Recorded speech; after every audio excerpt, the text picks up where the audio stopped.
Today we're going to be rating custom Magic the Gathering cards. Let's see what we got here. 7 lightning bolts. Oh, for 7 mana, but it's not all 7 red mana. It is an instant. 7 lightning bolts deals 21 damage to any target. Now, if the target is a player, you may shoot them. What, literally? If the gun cannot be a reproduction and has to be loaded with live bullets. They never see them coming. What the hell is this thing? Literally, what card is this? This is an unset type of card. It's almost like Silver Border. Get it out of here. What is it with this? If the target is a player, you may shoot them. Shoot them with a water gun. Okay, moving on. We got the Spider Monk. Spider Monkey. We have a green 1/1 ape. Ooh, tap to untap, and also tap to untap. Could be broken in some decks that need to tap and untap constantly. He climbs from vine to vine. Honestly, it is a huge flavor win. Not gonna lie, that is a big flavor win to be just like you monkeying around. By the way, you can't lock up the game by just tapping and untapping. You have to do something eventually. So, I mean, it doesn't break the rules. What do you guys think? Do you think this is broken? How many cards trigger off of a card becoming tapped and untapped? This only for 1 mana. Only it goes infinite with itself. Yeah, just going back and forth. It's like looking one way and then looking the other way. It does so much, but yeah, at the same time, it does nothing. Completely nothing. I mean, it has vigilance, right? So you go 1 mana, 1/1. And then you have a 1/1, then you can attack. You can attack for 1, and then all of a sudden you can untap it for nothing, and then retap it if necessary. I made something similar. I have no idea how you break it. I don't know how to break it either. I think it's pushed. Should probably do creatures or artifacts only, but it's Zybers. Oh, look at it, it's me. Z-Man Vader. Using an avatar of myself. How old is that one? Okay, it's funny you say it's pushed, but how do you break it? It's literally, the card does nothing. I don't even know how you combo with this card. I'm certain that there is a way to combo with it. I just don't know how to do it. And if it does have a combo card, the second card has to still hit the battlefield. It's like a 1/1 creature. Anything can kill this card. I think it's a pass. It's, you know, it's fair until proven broken. That's the way I'm looking at this card. Okay, next up, we've got the Voidborn Sliver. It was an Eldrazi Sliver. It is an Eldrazi Sliver. This is a colorless 1 generic 2/2 Eldrazi Sliver with flying. Slivers you control are Eldrazi in addition to their other types. You may spend mana as though it were mana of any color to cast sliver spells. Oh, interesting. So slivers you control are Eldrazi. So basically what it says, no, slivers you control are Eldrazi, and you can spend mana as though it were mana of any color to cast sliver spells. You know, this reminds me of Changelings, where you try to mishmash Changelings plus like other creature types in the same deck. It's not going to work out the way you want it to. So the idea here is you can play a bunch of slivers, but they can also be Eldrazi. So you can play Eldrazi and slivers in the same deck. You know what? It might be flavorful. They sort of look the same. Slivers look like the baby versions of Eldrazi before they became completely OP. Eldrazi are just power crept slivers as far as I'm concerned. For the 4 sliver players out there, there's a lot of sliver players out there. They can't making slivers because people love slivers. It's an oldie but a goldie. Eldrazi Sliver should have a mechanic that's relative to both. Yeah, maybe. I mean, you got 1. It's got flying. Why does it have flying? Well, I guess because it's an Eldrazi and a lot of the Eldrazi's fly. Or sorry, maybe not a lot of Emrakul just flies. And why does Emrakul fly? It passes. It's not broken. Not broken is the new pass. Okay, let's take a look at some super chats. Starting off with Elixir. Thank you very much, Elixir. The Skeptical Archivist. So you can super chat. You gotta be part of my Discord. You super chat. Skeptical Archivist. Be part of my Discord. Donate. Give the name, or sorry, you have to post your picture or post your card. Give the name. Donate. Give me the name of your card. I'll look it up on my Discord. Skeptical Archivist. 2 mana for a 1/3 Dwarf Advisor. Tap, sacrifice Skeptical Archivist. Destroy target historic permanent. So artifacts, legendaries, sagas are historic. Basically, it's basically removal. And it's also a dwarf, mind you. There's not a lot of dwarfs in the game. Dwarf Kindred, you know what? They're starving for playables out there. Super starving. They got like Magda, and that's about it. Oh, sorry, they got SRAM, what is it? SRAM, Magda.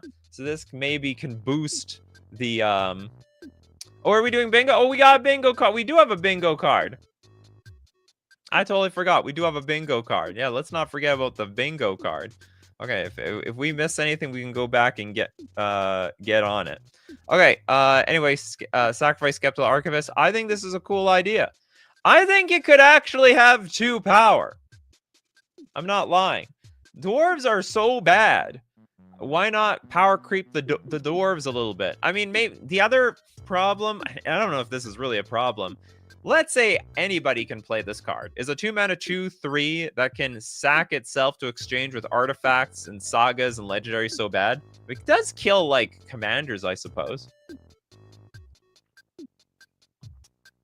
Eric, bingo alert. Nikachu forgets about the bingo card. Well, that's not on us. That's not a square. Not a square whatsoever. I like this card. I think it could be stronger, to be honest. They're afraid of SRAM being too good with dwarf support. You know what? So, the thing is, like, yeah, SRAM is like one of the best dwarves out there, but it's like not good with other dwarves. It's good with like a bunch of what is it? Equipment, auras. Can't remember exactly. I guess equipment. Yeah, equipment. It's built for equipment. Okay, go back to the freebie section. We got the Frugal Mystic. It's likes coupons. All right, likes the deal. 50% off, 2 for 1 day. You'll see Frugal Mystic in the store. 3 mana 2/2 human wizard with kicker of a blue and 1 generic. Instant and sorcery spells you cast cost 1 less to cast. Oh, great. Another one of these types of cards. When this creature enters, if it was kicked, return target instant or sorcery card from your graveyard to your hand. This reminds me of something. There's like another card. Oh, it has to be kicked? Oh, it has to be kicked. So it's 5 mana. Bring some. It's just Archaeomancer. It's like not exactly power crept Archaeomancer, but it is an Archaeomancer. Do people still play with SRAM in Modern and Pioneer? Fringe in Pioneer, not in Modern. It's done. It's over. You're cornered, SRAM. Your days are numbered until equipment get better or something. Anyway, Frugal Mystic. Yeah, sure, that's a card. Does the kicker count when you make a copy asking for Anala?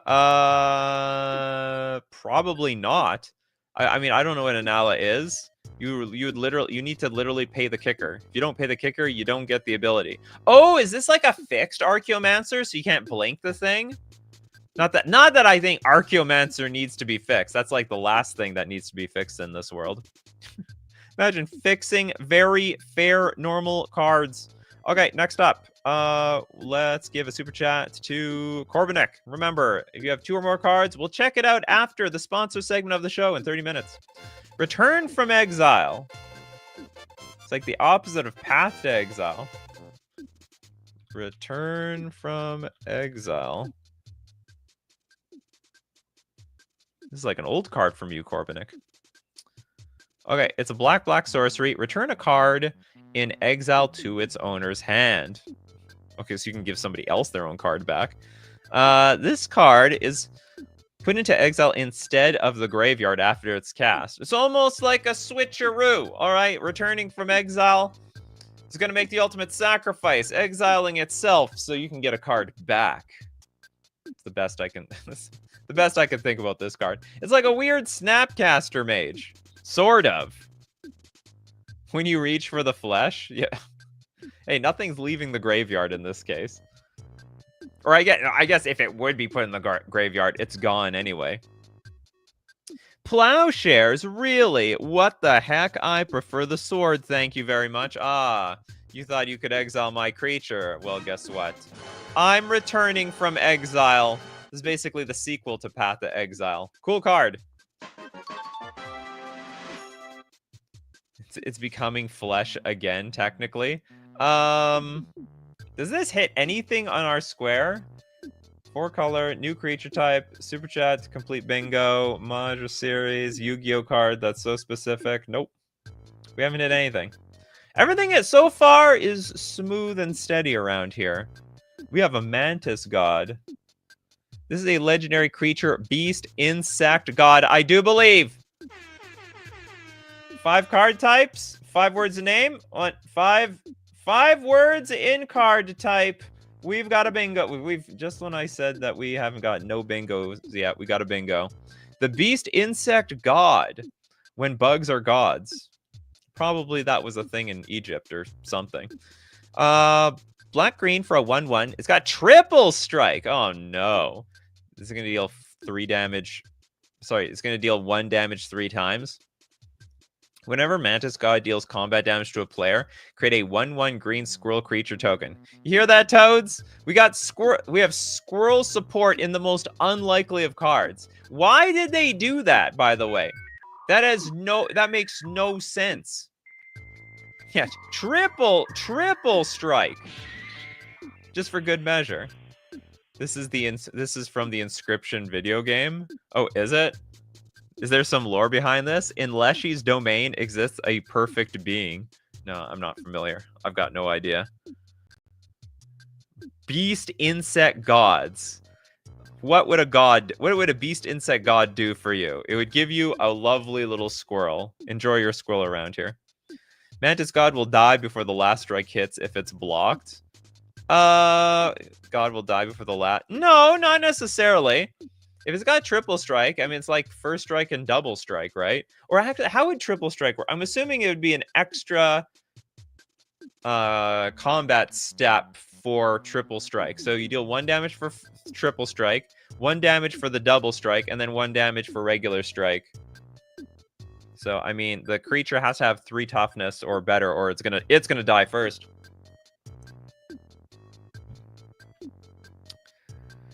Nova Space Wolf, we need to ask, would you like for a future donos from myself to include a keyword text card? Oh, well, I mean, I prefer if the keyword is not too complicated that you fit it in the card itself. Hopefully, ideally. If it's first strike, normal strike, late strike, and then slow strike. There was like last strike. That's what it was from the unset. Okay, you want triple strike? I think this is not the craziest thing I've ever seen. Oh, we got Bork! Big Frightened 2 with the Herald of the Sunken Grave. Welcome, Bork. What is this called? Herald of the Sunken Grave.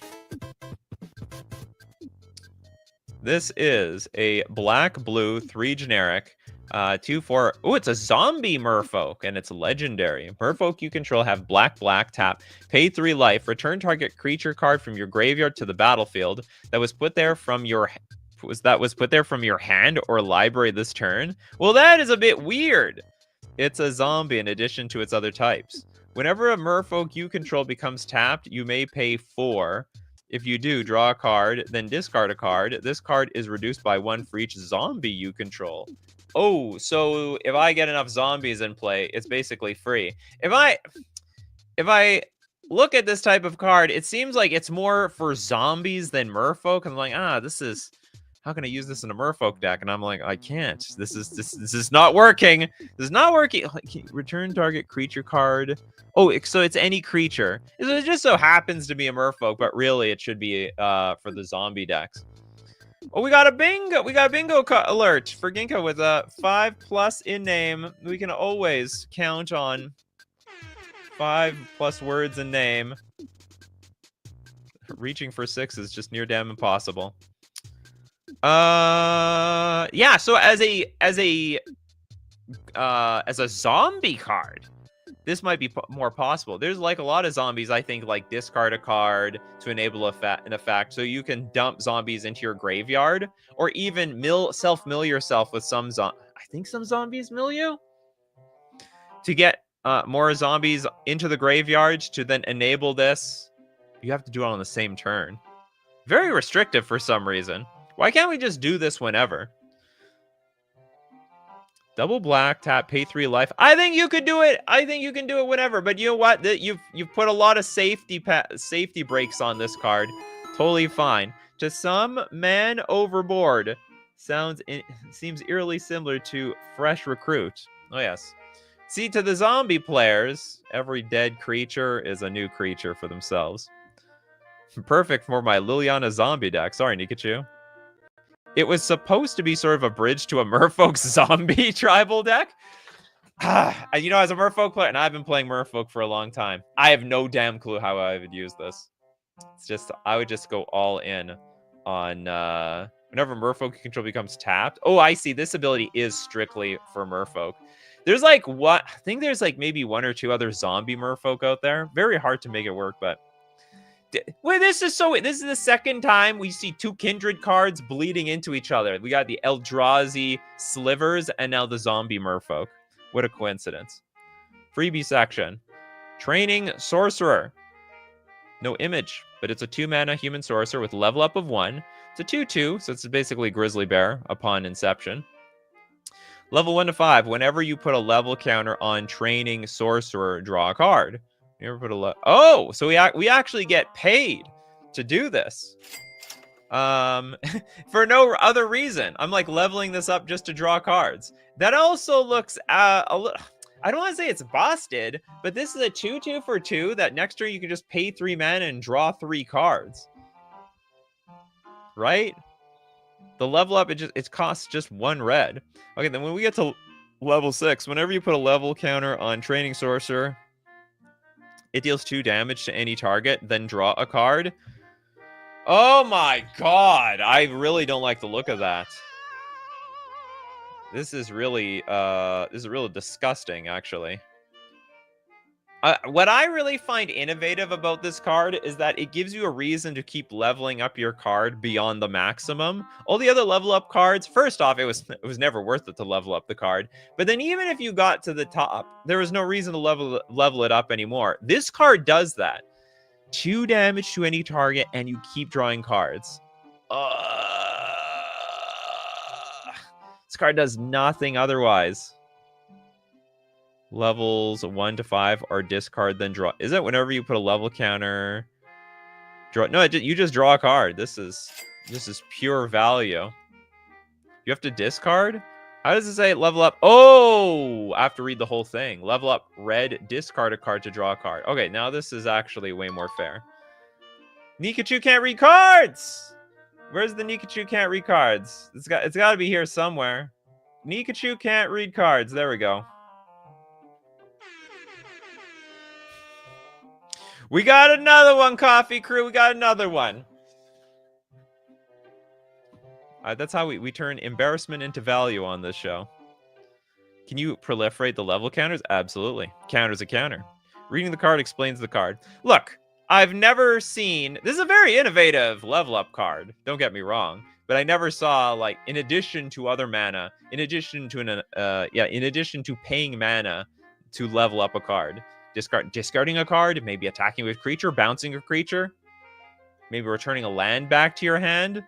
It would be very interesting. Okay, in that case, I think this is a very cool card. The only thing that would be cooler is an image attached to it. Okay, next up, let's take a look at Will Anderson with the Necromancer's Slay.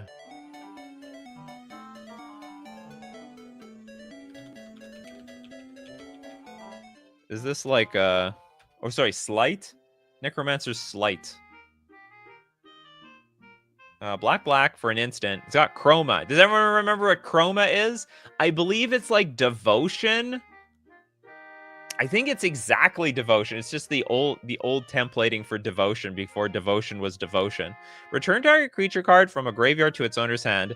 That player gains 2 life for each black mana symbol in its mana cost, then loses 2 life for each white, blue, red, and green mana symbol in its mana cost. Turn target card from a graveyard to its owner's hand. Oh, it's interesting. Turn target card from a graveyard to its owner's hand.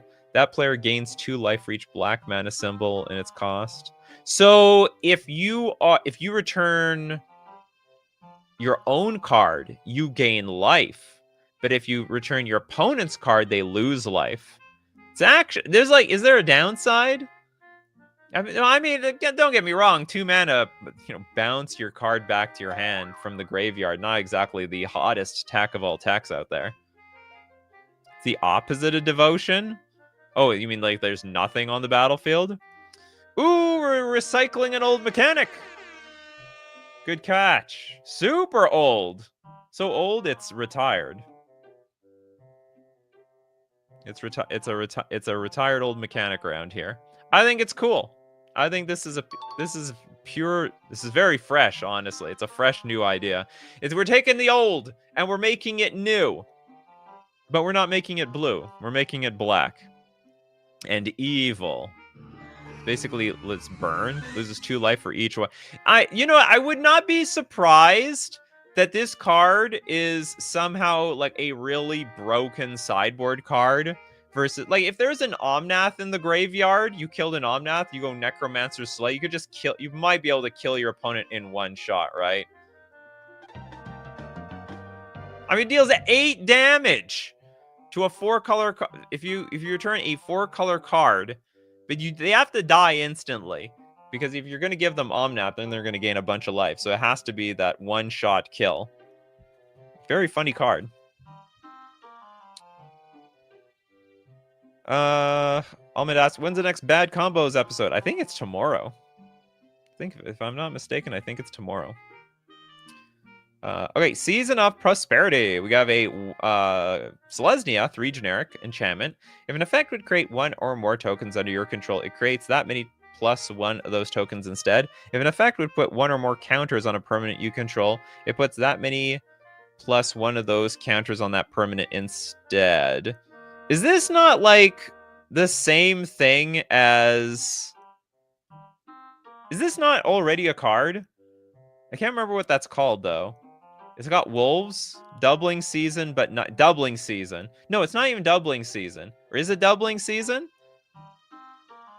Can someone tell me if there is a single damn thing different between this and Doubling Season?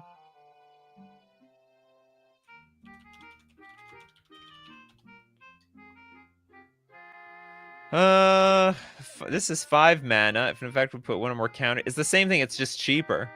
Fair? How is it fair? If an effect would create 1 or more tokens under your control, it creates twice that many of those tokens instead. If an effect would put 1 or more counters on a permanent you control, if it's twice as many of those count. Oh, is it everybody's stuff? Is that the difference? Is that what I'm missing here? 1 or more tokens under your control, it creates that. Oh, it's only for... I don't know. I don't get it. I don't get it. I'm missing something here. Doubling Season is the only card doubling both tokens and counters. Doubling Season and similar to Branching Evolution. It's just 1 extra. Can we mark Nikachu can't read cards again? I don't play with this card. I don't know the nuances of this damn thing. You know how many times I've played against Doubling Season? Never. I've 0. Zip. Nada. It just add an extra +1. Creates that many +1 of those tokens. Whenever, if an effect would create 1 or more tokens under your control, it creates that many +1. Oh, so it's even... Is it more broken? +1 versus that. Oh! Okay, instead of double, it's just 1 additional token or count. I see. So they're trying to make it more fair. To be honest, Nikachu can't read should be the free space. It's bound to happen at least once each stream. But then I will be really conscious for it to never happen. I'll try my darndest. I don't know what this card does. It means nothing to me. All right, it's a fair Doubling Season. It passes. We got Islarf, card from my 30th birthday. Oh, happy birthday, Islarf. Okay, we have Sinister Serpent.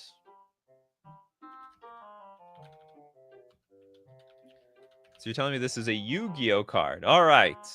Everyone get your duel discs ready. It's time to duel with the Sinister Serpent. A 0-mana 0/1. It's a snake. At the beginning, it's a snake effect. At the beginning of your upkeep, you may return Sinister Serpent from your graveyard to your hand. It's got Heart of Black. This card's color and color identity is black. All right, you got it. There's absolutely... What do I have to say about this card? How do you abuse it? Is it like a sack outlet? At the beginning of your upkeep, you return... I guess it's just a sack outlet. Reminds me of Nether Spirit, really. Which, by the way, sees no play now. Nether Spirit was this card that's like, if it's the only creature in your graveyard... you put it back into your hand or it goes directly onto the battlefield? I don't know, but it's like completely power crept out of the game. Do we have bingo? Do we have a Yu-Gi-Oh card? Oh, literally a Yu-Gi-Oh card? No, this is Yu-Gi-Oh for too much text. Spiritually Yu-Gi-Oh card. This is literally Yu-Gi-Oh card. It's the difference. You see there's brackets down here. Too much text. Because that's what they're known for. Probably pretty broken. Like, you only get it back once a turn. I don't see how this is that busted. It's literally Kobolds of Care Keep with upside, which, by the way, sees absolutely no play. I think we can. This is a pass. Some people are into snakes. Could it be a Sinister Waifu? Probably not. You think this is a waifu? There's no waifu qualities here. Nothing. Not a zip. Okay, next up. Oh, are these waifus? Or is this Disney?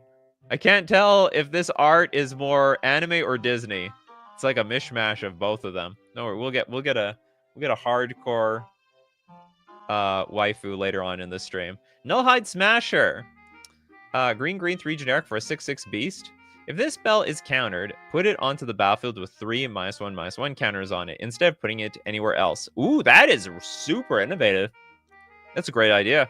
So, like, the card can be countered, but it comes back as a much weaker version of itself. Trample. When this creature enters, it fights up to one other target creature. Very neat design. So, it's basically uncounterable, but by countering it, you deal with something a lot less sinister and dangerous than you did in the first place. I agree, it is very interesting. Today is a pretty interesting day for design space. People open up the design space on all fronts. You know, all you people are like, hey, my stuff can't be countered. It's got hexproof. It's got shroud. It's indestructible. You know what? There's other ways of getting your stuff onto the battlefield while, you know, not overusing those keywords. Anyway, this is a really cool, very cool idea. And it's like, what is it, like a flame tongue Kavu? This creature. Oh, but no, it fights. It has to fight something. So it was born to fight. Tiger says this is a banger. Well, I wouldn't go as that far because I'm a blue player, so I don't really like the side of this. Wizards, ignore everything you see. You didn't see anything. This never happened. No ideas there are no ideas here. He can't be British. He doesn't have a knife. I don't know the meme. Those claws aren't knives around here. Okay, next super chat. We got one from Michael Canham, the Natural Selector.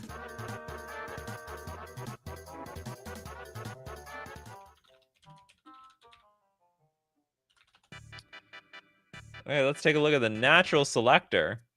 This is a Jund 1/1 Druid Warlock. It's got Death Touch. It's got Menace. And it's got Indestructible. Speaking of, like, the completely overused keywords.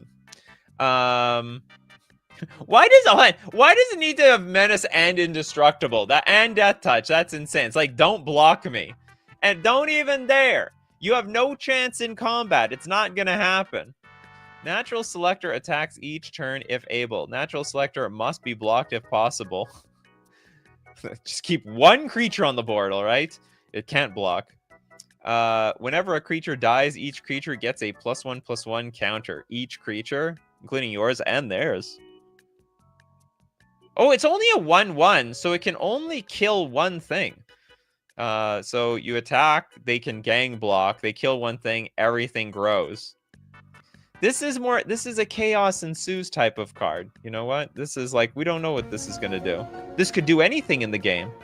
This could help your opponent. I just basically block, buff up my entire team. Yeah, super commander card. Don't even think about blocking this 1/1 for Jund. Oh, it spreads the +1/+1s all around. Oh, you know what it also does? It buffs itself. So after it kills one thing, it gets bigger, which then means it can kill another 2 things. Have one the key is have one creature up to block and also be the player that attacks each turn if able. Otherwise, the natural selector is gonna select you. Okay, cool card. The laws of nature are clear. Your friend was clearly unfit. All right, you heard the music, which means it's time to thank our sponsors. Starting with FusionGamingOnline.com, my favorite place to buy my Magic the Gathering cards. I need to go out and I need to buy stuff. You know what I need to buy? I don't have any what is it called? Mind Singer? Vidalian Mind Singer? I think that's what it's called. It's like a 2/2 merfolk that can steal creatures. I gotta go buy them for my regional championship. I don't even know if the card is good, but when I buy my cards, I get them at FusionGamingOnline.com. Magic the Gathering Foundations, it's out. It's hot and ready. Hot singles in your area, and if not in your area, they're there to be ordered from FusionGamingOnline.com. Go get your... There's Harbinger of the Tides in this thing. There's a lot of... I know the blue cards. I took a look at them all last night. Anyways, if you want to support the channel, use coupon code Nikachu at checkout to get 5% off all your purchases. We're also going to thank Mana Traders, the premier place to rent Magic cards online. Play any deck, any format, anytime you want, the way you want to play Magic. Unlock your creativity. By the way, there's a free range section. You can play whatever the hell you want. You can play kitchen table Magic down there. And you don't have to you don't have to own the cards. Play every single deck possible when you're renting the cards with Mana Traders. You can support the channel using my Mana Traders link in the description below, or save 40%. Get 40% cash back on your 3rd month subscription using coupon code Nikachu_4VU. Get in on that value. Where's the value? There we go. Okay, back to what am I doing here? Back to Magic cards. Fake Magic cards. Where are we here? Okay, one more freebie in the freebie section, and then we get into the heavy hitting donations. The Sire of the One Death. First strike. That's it. What's with the Eldrazi cards today? This is not even good. Although, now that I think about it, maybe it's one of the cheapest Eldrazi's out there.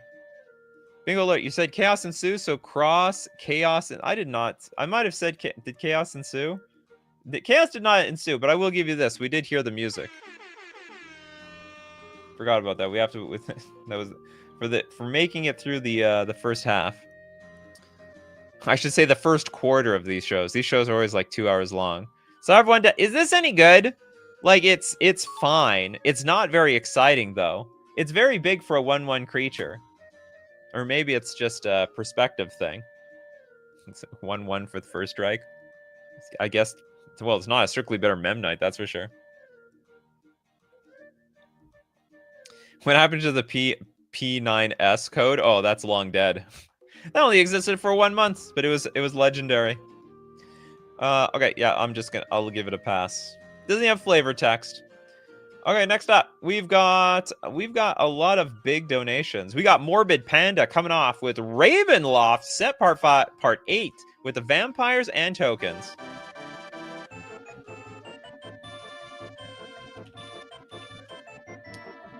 Ravenloft part 8. Okay, so we're gonna take a look at 3 of these cards, and then we'll take a look at the other 2 later. We have Strahd, Dark Lord of Barovia. This is a 5-mana 4/6 Vampire Noble. Also has Menace.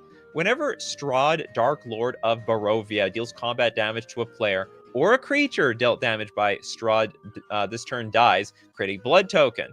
Now, I was about to say, this sounds like some card that Pedgeman would play in Pedgeman's vampire deck. Sacrifice 3 blood tokens and a human you control, exile Strahd, Dark Lord Barovia, and return back to the battlefield, transformed into, I guess this is Strahd, Isolated Despot. Does anyone know what a Despot is? Because I don't. Okay, I need to figure this out here. We gotta learn Despot. Okay, Uncle Google. A ruler or other person who holds absolute power. Oh, okay. Okay, it turns out I did know. I just forgot. Okay, +2. Create 2 black wolf creature tokens with menace. Holy crap! -3. Until your next turn, whenever a creature you control deals combat damage, create a blood token. Whenever a creature you control deals combat damage. That's super fair. What? These should be reversed. I think this +2 going to 7, creating 2. This is like it's like Grave Titan, don't you think? I think this is very Grave Titan-like. This is gonna be super hard to kill. Goes up on loyalty, increases defense, and then the -3 is like not really even all that important. Are you sure it's in Foundation, not in Jumpstart Foundation? Because I can't find the card you were talking about. You mean Harbinger of the Tides? Oh, I don't know actually. You want all the symbols are all the same. Oh, it doesn't even need to hit face. It's just when it deals combat damage, you get a bunch of blood either way. Okay, -8. You get an emblem with whenever a token you control enters or leaves the battlefield. This emblem deals 1 damage to any target. Then create 4 blood tokens. Well, that will fit. Well, it is an ultimate. The ultimate is supposed to be dangerous. Now, that being said, how easy is this to flip? Sacrifice 3 blood tokens and a human. Oh, you need a human on the battlefield. That's probably... The blood tokens are easy. Like, super easy. There's so many blood token generators. You'll have the blood tokens. Like, it's a done deal. I'm just concerned it's too easy to flip. But the human might be hard. To be on the safe side, until you turn whenever a creature you control deals. To be on the safe side, probably these loyalty abilities should be flipped. You get the 2/2s on the minus, not on the plus. Because this is insane. You do need to transform it first. I know. I get it. It's not that. I don't think it's that hard. The hard part is honestly getting to 5 mana. I mean, it's 5 mana. What is 5 mana in Commander? It's like nothing. 5 mana these days, it might, 5 mana these days is like 3 mana 10 years ago. Even the +2 is pretty fair. I guess people, they don't respect Grave Titan in Commander. I will tell you this, though. In one-on-one constructed, this will completely run away with the game. I'll be very unhappy to see this card from across from me. Because you don't lose anything. So you look at the front side. You sack a human. Big deal. You're instantly getting 2 more creatures out of the deal. You really should think of it like you're getting, I don't know, 6 or 8 creatures out of the deal, because this creature can soak up a lot of damage before it dies. So I'm gonna say it passes, but hesitantly. I really think that these abilities should be flipped. But I hope I don't cripple the card to being useless. Okay, we got Rahedin, Servant of Strahd, for 8 mana. This is a 2/5 creature, also very Disney Avatar art. Vampire elf, affinity for blood, affinity for clues. Basically, affinity. Very close, very specific affinity. First strike and lifelink. When Rahedin, Servant of Strahd, enters or attacks, you may sacrifice up to X tokens, where X is Rahedin's power. If you do, place that many +1/+1 counters on Rahedin. Then he deals damage equal to his power to target creature an opponent controls. Feels very... I hope this is fine. I'll admit, it probably still isn't easy to get this card out. Like, even if you have blood token generators, you'd be like, turn 1... There's like Videlica and Epicure, it is. You get a blood token. Turn 2, you can play There's a 3/2 vampire. You get a blood token. Turn 3, you could put another blood token. So you're not really getting this card out till turn 4. I think that's perfectly fair and fine around here. So this is definitely a pass. John Doe says it can run away with the game, but I think it's just slow enough. No inherent protection? What do you mean no inherent protection? What if 2/2 wolves and 7 loyalty? Oko got banned for less. Oko. I'll admit this is not Oko, but still. Okay, let's move on to Darth Taurus. Thank you very much for your super chat. We've got cards for super chat. It's 4 cards from my custom set. Cards for super chat. Okay, we'll take a look at the first 2.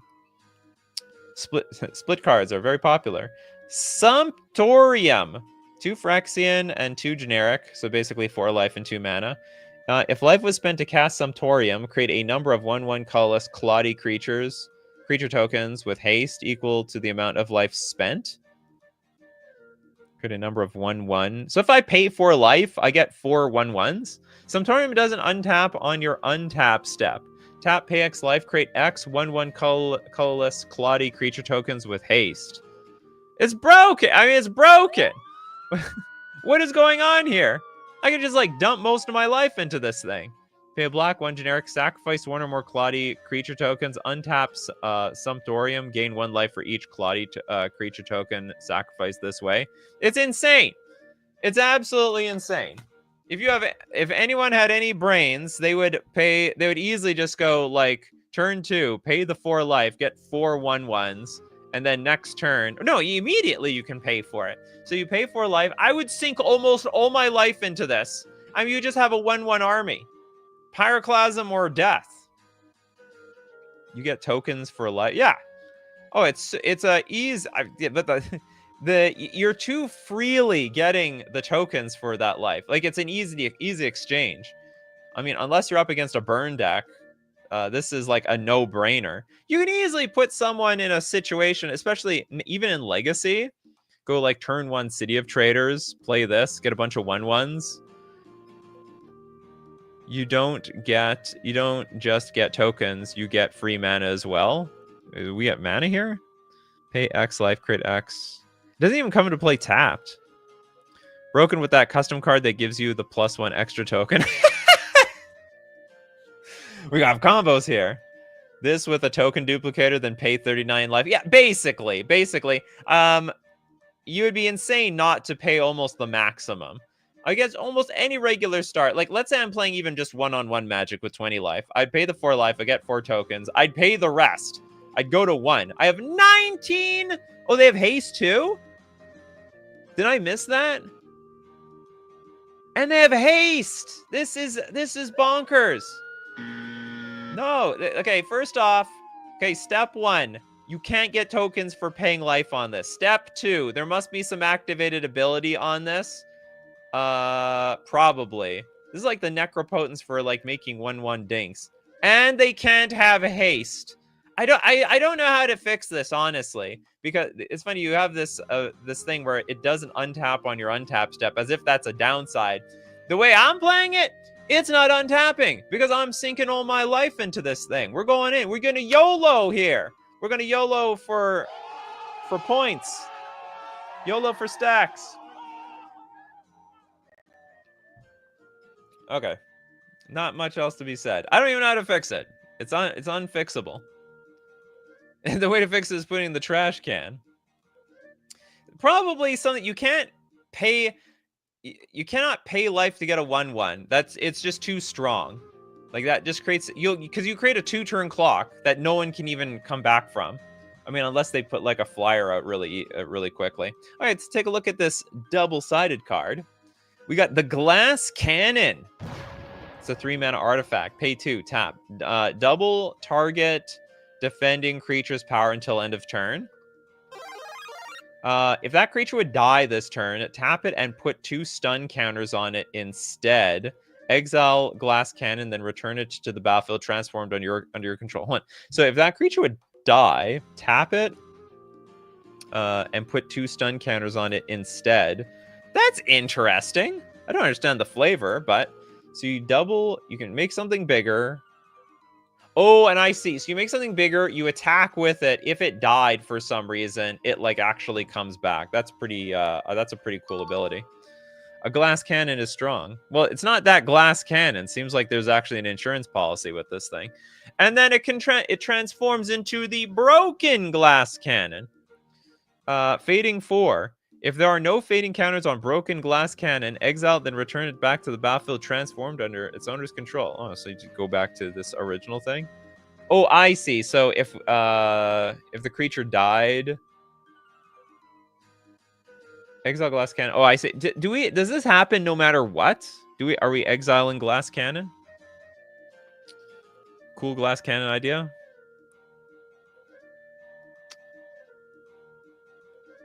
Yes, but then someone casts a board wipe. Oh no. Well, it's hard to cast a board wipe on by like turn 2 to 3 though. I mean, there are some, but I'll take the risk. Okay, glass cannon. I don't really have much to say about glass cannon. Glass cannon is glass cannon. But to be honest, the term glass cannon is like going all in, and then if it screws up, then you lose. To be honest, the first card is more glass cannon like. That's a glass cannon. And frankly, it will work more often than not. If you get hit, if they got pyroclasm, they got pyroclasm. What can I say? They got pyroclasm, they got pyroclasm. Okay, next up. 4 Paths of Life with the Paradox World Part 6?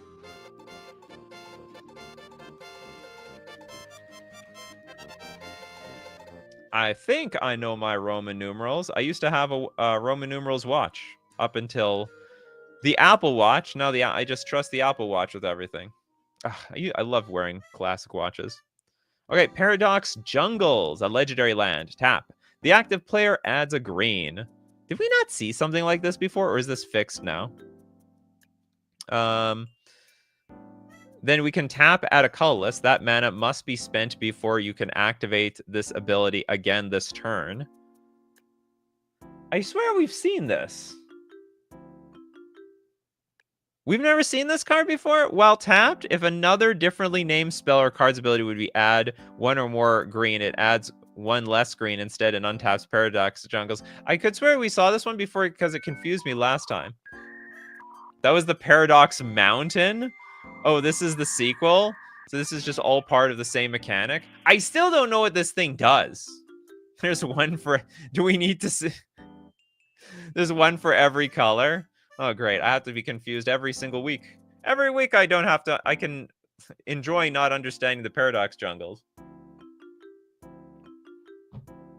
For me, this is Chaos Ensues. This don't make any damn sense to me. Not even in the slightest. Is this some combo piece or something? Maybe with mana reflection? I don't know what this does. Okay, so tap, the active player gets a green. I don't even know what that means. I guess you can tap for mana when you're not the active player, or even can you even do that? Tap, add a colorless. This mana must be spent before. Okay, I'm gonna assume I said it was okay last time. I don't want to wrap my head around it. Must save brain cells, must save brain energy. Subliminal Ooze. This is a black 3 generic 2/2 shapeshifter equipment. It's a living weapon. It's also a changeling, and it's got Death Touch. Now, equipped creature is a shapeshifter in addition to its other types. Also gains +2/+2. Changeling and Death Touch. Oh. Why is it gaining Changeling when this card already says Changeling? Is that even necessary? That seems redundant. Now, when equipped, you gain control of all equipped creatures and all other permanents with the same name. When equipped, you gain control of equipped creature. Oh, we're gonna steal all the tokens, and we can reconfigure for 2. Didn't we buzz the mountain for being busted? I don't remember. I'm just gonna let it pass from now on. When we see the swamp next week, it's just gonna pass. I'm just gonna... Okay, it's good. It confused me enough. It has reconfigure. That could be it. Oh, so Changeling is for the card itself, but when we equip it to a creature... No, I don't get it. So it gives the equipped creature changeling in addition to being a changeling itself. You know what? You never know when you need enough changeling around here. But yeah, if I understand this correctly, we don't need... oh, sorry. I think the card itself is a changeling because it's a 2/2, right? It's a 2/2 by itself, even if it's not equipment. It's a creature equipment. So it also gives the equipped creature changeling. I just don't know if it needs to say that because doesn't the equipped creature gain all the types anyway? Changeling for while it is a creature, but it also gives equipped creature changeling. But doesn't it also give the equipped creature death touch and living? Oh, I guess maybe not living weapon. Maybe I'm wrong how this stuff does. How the equipment creatures work. I think this is how equipment creatures work. All right, I'm gonna have to trust you, Tiger. I'm not an expert on reconfigured artifact shapeshifter equipment. That is beyond my expertise. As a living weapon, it's a changeling. Then when it reconfigures, it gives the equipped creature changeling. So the question, when it reconfigures, does it give the equipped creature death touch? It's the most important question. And one way or another, I mean, it's a fair card. I'm not gonna say it's anything bad. It's broken. Animate a land, then equip this. But it needs to be the same land, right? You gain control of all gain control of the equipped creature and all other permanents with the same name. Like that, like I guess you can take all the islands, right? But you have to animate the island. Honestly, I mean, if you animate your island into a creature, equip it with this, achievement unlocked. And gets the death touch, then it doesn't need to get changeling. If it gets all these abilities, if the equipped creature gets all these abilities, I don't think the changeling is redundant. So just remove that thing and the card is fine. Next up, the Symbiotic Assimilation, a 5-mana paradox, legendary enchantment. Well, players may equip equipments they control with living weapon to any appropriate permanents they don't control. Is there not like a better way of saying this? Like players may equip equipments. You know what? I'm not even gonna fix it. Maybe that is the best way to do it. I don't know. If a creature is if a creature is a merged creature or is equipped with an equipment with living weapon, that creature gains double strike. So basically, the mutated creatures together and any of the living weaponed creatures that gain double strike. And during a player's upkeep, that player gains 1 life for each shapeshifter they control. We're trying to bring shapeshifters back, aren't we? Frankly, I don't know if they were ever back. I don't know if they were there in the first place. Who spilled all that oil on those alien knockoffs? I don't know. Oh yeah, this is like, these are all alien. This looks like Alien from the Alien. And this one, I don't know where this is from. Okay, cool cards. We'll take a look at some more later. We'll move on with Fire. Hey Nikachu, hope you're doing well. Today I've got some more one-off designs I made for Mocktober. As always, thank you for reviewing my custom cards and having them on the show. Sweet. Some more. Let's look up some more. Hopefully that finds you. It did. All right, we start off with the Eulatian Masquerade. This is a 6-mana sorcery. Exile all creatures in a face-down pile. Shuffle that pile. Oh, God. But they got card sleeves on it. We're going to know whose cards are whose. Then starting with you, each player cloaks the top card of the pile. Repeat this process until all cards exiled this way have been cloaked. I think better is like putting all the cards in a bag, and then you have to reach into the bag and grab a card out. Because if we, if practically only the top card of the, how does it work? Starting players cloaks the top card of the pile. Okay, so just the very first card is not going to be random. The first and last card are not going to be random. The rest of the, I guess, are pretty random. Feels like it's got some unset vibes, but I could see this working. I think if they worded it a slightly differently, I mean, maybe it's okay that everything's face down and we know whose cards are whose got the good cards.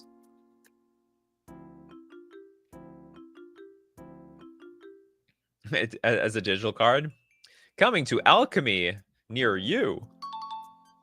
Basically, it just turns all the creatures into cloaked creatures. You might have anybody's stuff. The crappy thing is, turn a face up for its mana cost. You could end up, if you get the creatures of your opponents, you may not even be able to cast them. And by cast, I mean turn face up. Okay, moving on. Heavy is the Head, a 4-mana enchantment. When Heavy is the Head enters, target opponent becomes the Monarch. Now, spells the Monarch cast cost 1 more to cast. Creatures the Monarch controls get -1/-1. What? I didn't know that's how it worked. Whenever you become the Monarch, sacrifice Heavy is the Head. Target opponent becomes the Monarch. Spells the opponent's cast cost 1 more. So we are punishing the Monarch, effectively. You want to be king? Well, the head is heavy when you are king. Is this like, no, hold on. It's not anti-Monarch tech, because we are literally creating a Monarch at the same time. But don't they get cards anyway? Is this a reference to Heavy as the Crown? It might. John likes it. I like it too. Enjoy your paperwork, sire. The paperwork? Yeah, at first I thought this is like anti-Monarch tech, when in reality, okay, we are creating the problem. We create the Monarch. And then if they, when you become the Monarch, sacrifice, but you might not ever do that. The only way you become the Monarch is if you attack the Monarch, right? Like, I don't want to attack the Monarch. Screw it. You can keep Heavy as the Head on the battlefield. Heavy is the Head that bears the crown is the reference. Thank you very much for that reference. I think this is a cool card. I don't know, is it a political card? Turning somebody into the Monarch? I got no idea. All right, and then we got Set's Wrath. It's a 3-mana sorcery. It's got a kicker of green 1 generic. Now, if the spell was kicked, search your library for a desert card, put onto the battlefield, tap, then shuffle. All creatures get -1/-1 until end of turn. Oh, for each desert you control. Oh, so it's like, it's so similar to Dead of Winter. Very, very similar. Except it can be a ramp spell as well. So this is like it's like better Dead of Winter. Not to mention all the deserts, they've got like some utility to them, you know? It's not like a random crap snowland. You actually make some use out of those deserts. Comb the desert, you idiots! Comb the desert! Yeah, a lot of sets make me feel wrath. Being the king is a rough proposition. I'm a little bit behind here on the chat. Or actually, I should say, you're all behind. I'm living in the future over here. Yeah, then you comb the desert. There's a lot of jewels in that desert. We found sheet. That's exactly what happens. Hey, Tom Squires, how's it going? Anyway, I think this is a beautiful wrath effect. I think it's very unique. This is like, it's turning something old into gold, the deserts. There's a lot of deserts that do see play in multiple formats, but maybe they could see more play when you could put singleton deserts in your deck and then like basically set the board on fire with this while ramping at the same time. Okay, sweet card. Definitely a pass. And we will take a look at your last 2 later on in the show. We have a lot of super chats today. Moving on with Corbinick. We have At Wit's End. And Bonesaw Biology Pioneer. At Wit's End. We have 2 cards at once.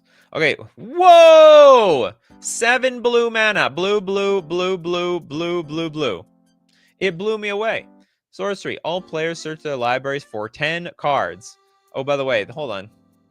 That's got to be 4 mana, right? 4 of a single color mana in the mana cost. Beautiful. Oh, wait a minute. Also for that Paradox World thing. That is definitely... I still don't know what that card does. I didn't see anyone explain that card to me either. It's almost like a bingo card freebie. Okay, all players search their libraries for 10 cards, then exile the rest. Each player may stack the remaining cards however they choose. Ah, very devious. Interesting. If a player or players can't search their library/libraries, exile all but the top 10 cards of affected affected players' libraries until the end of turn, players can't win or lose the game, and their life totals can't change. So all players, we stack the top of our deck until end of turn. Players can't win or lose the game, and their life totals can't change. I don't know why that's necessary at the end, but to give you some protection for 1 turn until end of. I don't understand this last part. If a player or players can't search their library / players library, exile all but the top 10. I smell the Yu-Gi-Oh wording off of this. It's a Yu-Gi-Oh card. Maddie even looks like those Dragon Balls. The Dragon Balls on the Yu-Gi-Oh card. Things cost 7 Dragon Balls. I guess you had to tribute this thing into play. Okay, I think the first half you got me. The last half, like this part doesn't matter. I don't know why you would be in danger. It's like it's pretty redundant. Like it's not unfair. Don't get me wrong. You can't lose the game and no one can win the game, but probably you're gonna pass the turn and it doesn't matter. Yeah, I'll allow it for blue, blue, blue, blue, blue, blue, blue. Affected players is a bit of a Yu-Gi-Oh phrasing. I get it. Okay. That's a passer. And then what was the other card, Corbinik? We've got Bonesaw Biology.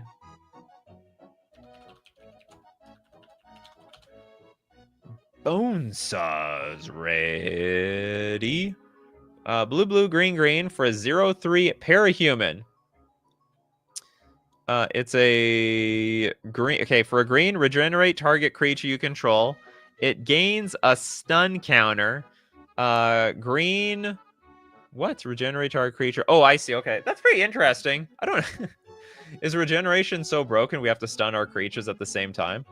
Okay, regenerate target creature, and then we have blue, blue, green. Destroy target tapped non-legendary creature. Why are we giving this to Simic? That is not a very Simic ability. Okay, we have a green for generic. Target creature card in a graveyard enters play under your control. That's a very black ability. It becomes a monster in addition to its other types. Activate this ability only as a sorcery. These are not green or blue. This doesn't look waifu. This is not waifu enough. Oh, hold on. This is definitely a Yu-Gi-Oh card, though. I will give you the Yu-Gi-Oh card. I can't read this damn thing. This is definitely not waifu enough for me. It's like there's no anime here. Okay, and then we have blue 8. Create a 2/2 heart creature token under a player's control. They get an emblem that says if this player doesn't have a heart token in play, they have to sacrifice all cards in play during every end step. To be honest, Corbinik, did you make this card? This feels like an AI generated card. You know, we've been reviewing AI generated cards for about like a good solid 2 years. This reads like an AI card to me.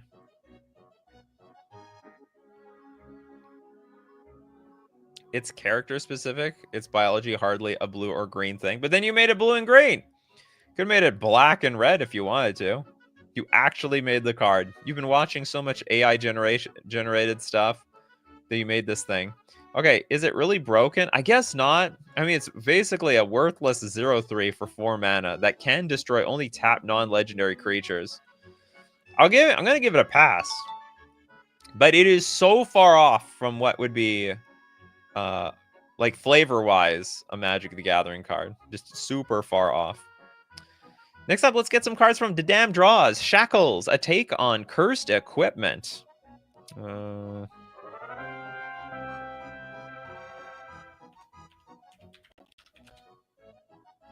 As if we didn't see Cursed Equipment yet today. So we have rules here. Shackle rules. Upon entry, shackles are attached to a specific target, where aura, equipment, or fortification instead reads aura, equipment, fortification, or shackle. Unshackle is a static ability of shackle cards. Shackled permanent has cost. Unattach the shackled, added this ability, then exile that shackle. If a shackle is destroyed, attached to an illegal target, or not attached to other than by unshackling, exile the shackle and the permanent it was last attached to. Isn't this just reconfiguration? Isn't that just what it is? Okay, we have a 3 mana shackle artifact. Shackle target creature. It feels like the same. It's the same. What's the difference between this and equipment? I don't get it. Shackled creature gets +3, -1, and during each end phase, this creature takes 1 damage. Damage dealt this way isn't removed during the cleanup steps. We really had to dig into the cleanup steps, the damage draws, didn't we? Though these can go on your opponent's permanents. Yeah, okay, so this is very similar to a card that we saw earlier, where we basically tried to reword it so that equipment can be equipped to your opponent's creatures. Shackle, you can target your opponent's stuff. Target creature gets and has during each phase this creature takes 1. Oh, it's like a downside. It's like those auras that like shrink the creature and actually hurt them. So this is in the same manner. And so what, the opponent can unshackle for 6? I think this is a pretty cool card. You pay to take it off instead of putting it on. Well, the opponent pays to take it off. The burn it is on them to unshackle it. So they're weighed down a little bit by the -1, and they also take 1 damage every turn. Big alert, new creature type, parahuman for that. Oh, the parahuman. Thank you for Ginka. New creature type, new creature type. New creature type! We're on our way. Reconfigure, you can only target your stuff normally. I was just saying, like, okay, so Shackle, I guess it's more like an aura, if anything else. It's just an aura. 100% aura. Quincy Games says, I have a Curse EDH deck. I definitely play a Shackle in EDH if it was real. There you go. We got a customer. Day 1, we got a customer to be shackling things up here. The damn draws you found. You should be working for Wizards of the Coast. Tell them to hire you. Let them know your shackle mechanic. Okay, cool. It's a very, very cool card. Frankly, I think it's equipping other people's cards with your equipment is just design space that is very long overdue. Can anyone explain to me why we can only equip our own creatures? Is there like a specific rules reason we can't equip our opponent's stuff, even as an ally? I just find it really bizarre. Just straight up bizarre. Okay, next we got Nova, the Space Wolf. V, the Piltrover Enforcer. Oh, I know V. They made a movie of her. I haven't seen the movie, though. I should. Is it a cool movie? Okay, we've got V, and the Sapling is a 2/1 creature with Challenger that dies at the end of turn. Cool. Damn it! Why are there so many words? That's another Yu-Gi-Oh card. It's another Yu-Gi-Oh card. What it does, who knows? Could do anything. Oh, look at this creature type. Okay, V, the Piltover Enforcer for 5 mana, but is a legendary creature. Piltover and Zwan Human Detective. 1, 2, 3, 4, 5, 6, 7 words. Never in my life I thought we'd have to squeeze 7 words in the card type box. What the F is that creature type? The Human Detective, that's why. That's what. The Piltover and Zwan. Okay, it's got Challenger and Absorb 1. At the start of your upkeep, you may choose to reveal V, the Piltover Enforcer. If V, the Piltover Enforcer, has been revealed, it must remain revealed. Okay, I have revealed. While V is on the battlefield or revealed, each time you cast a spell, put a +1/+0 counter on V, the Piltover Enforcer, to a maximum of +8/+0. I wonder if there's lore reasons for that. When V, the Piltover Enforcer, is cast from the hand, it keeps its counters. So it's very it's like an alchemy card. It's 100% alchemy. Like you play on MTG Arena. It's like reveal this card, and you can keep buffing it up. It perpetually gets this ability. When so probably it should use the perpetual mechanic. When V, the Piltover Enforcer, deals 10 or more combat damage in one attack, transform it and remove 8 +1/+0 counters from V, the Piltover Enforcer. You know what's crazy? So many of the... I read through this whole thing and I understand it perfectly. That's good card design. That's very, very good card design. Then we turn into V Piltover's Finest. The 10-5. It's also got Challenger, so whenever this creature attacks, you may have target creature defending player controls untap and block it. Okay. Absorb 1. If a source would deal damage to this creature, prevent 1 damage. When V Piltover's Finest deals combat damage to a creature, V Piltover's Finest deals 5 damage to that creature's controller. No, despite how many words are on it, it's not broken. It's actually just a reasonable card. Bingo alert, waifu card. Is this even waifu? Is it? Is this really anime? There's nothing anime-like about this card. I mean, I don't mean to judge what is a waifu, but I assumed it's at least anime. Like, it has to have an anime figure. This is just CGI. It's classic CGI. Okay, I heard one no. I'm in the same boat. But we don't have Nikachu understands card perfectly. Yeah, that does not exist on the bingo card. It is so... I think this is the first time ever in the history of the Custom Magic the Gathering, rating Custom Magic the Gathering cards show, I read this many words, and I understand the entire damn thing. V is absolutely a waifu. People call League of Legends champions waifu sometimes. All right, if it's part of the lore, if it's the lore, then it's the lore. Okay, it's a waifu. One way or another, we're gonna see a Pegman card at some point on this show.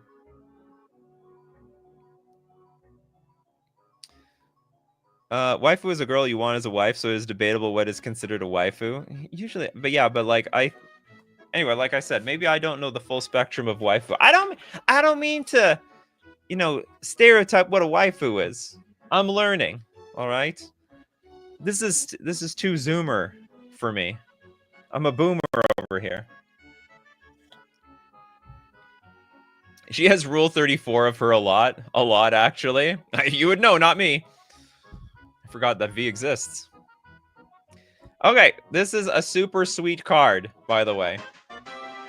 And of the it's one of the very few League of Legends characters I actually know. Okay, next up we got the Chief Mechanist Zevi for 6 mana, 5/6 Piltovan Human. Whenever you draw a card, reveal and exile it. Then create an exiled copy of that card. Both copies can be cast from exile this turn. Oh, that's incredible. That is very interesting. Super unique ability. I was like, why are we exiling 2 cards? It's like, I'm making a copy of you, and I'm sending you to your death into exile. But actually, we can play both from exile. It also matches blue and red perfectly. It's an actually perfect Is-It card, frankly. This is a 10 out of 10 on all metrics. I think there's a lot of people that would love to play this thing. That goes hard in a Storm deck. Yeah, probably. But, like, even in a Storm deck, I mean, they gotta get this thing out first, right? 6 mana in a Storm deck? Well, it's your fault for letting them live that long. Well, screw my land drops. Yeah, the teaser. Hey, look. If you have some means to play 2 lands a turn, that would also work, right? I guess the only problem is creating a copy. The copies are probably going to be a real pain to keep track of. Make sure you got your... What's it called? What are those blank cards that you use a marker on? Erasable marker. There's an MTG brand of it. Don't have the name off the top of my head, but basically you need like a billion of these erasable cards to make millions of tokens. You don't usually cast lands though. Oh, hold on. When you draw, reveal it in exile, and then create an exile copy. Both copies can be... Oh, yeah, okay. So you can't actually play lands from exile. So no more... Yeah, no lands. Yeah, you can't... You're not casting lands from exile. You could make the card say both copies can be cast or played from exile this turn. But it's not necessary, to be honest. We're doubling our our non-lands anyway. When you draw a card every reveal and exile, create an exiled copy of that card. Yeah. So like we're doubling our cards. We can be screwed on lands for the rest of the game. So the chief mechanist Zevi basically says, no more lands for you. You're screwed on your lands. But you're really plentiful with everything else. All the cards are from when I see LOR, I think of Legends of Runeterra. Oh, yeah, Legends of Runeterra is League of Legends. I'm trying to convert them all into the MTG format. Yeah, you can just say it can be played from exile. Yeah, that actually hits all the cards. If you really want to hit the lands, though, which you don't. I think the card is perfectly fine as it is. Okay, let's take a look at some smaller super chats, starting with Elixir. Trial by Fire.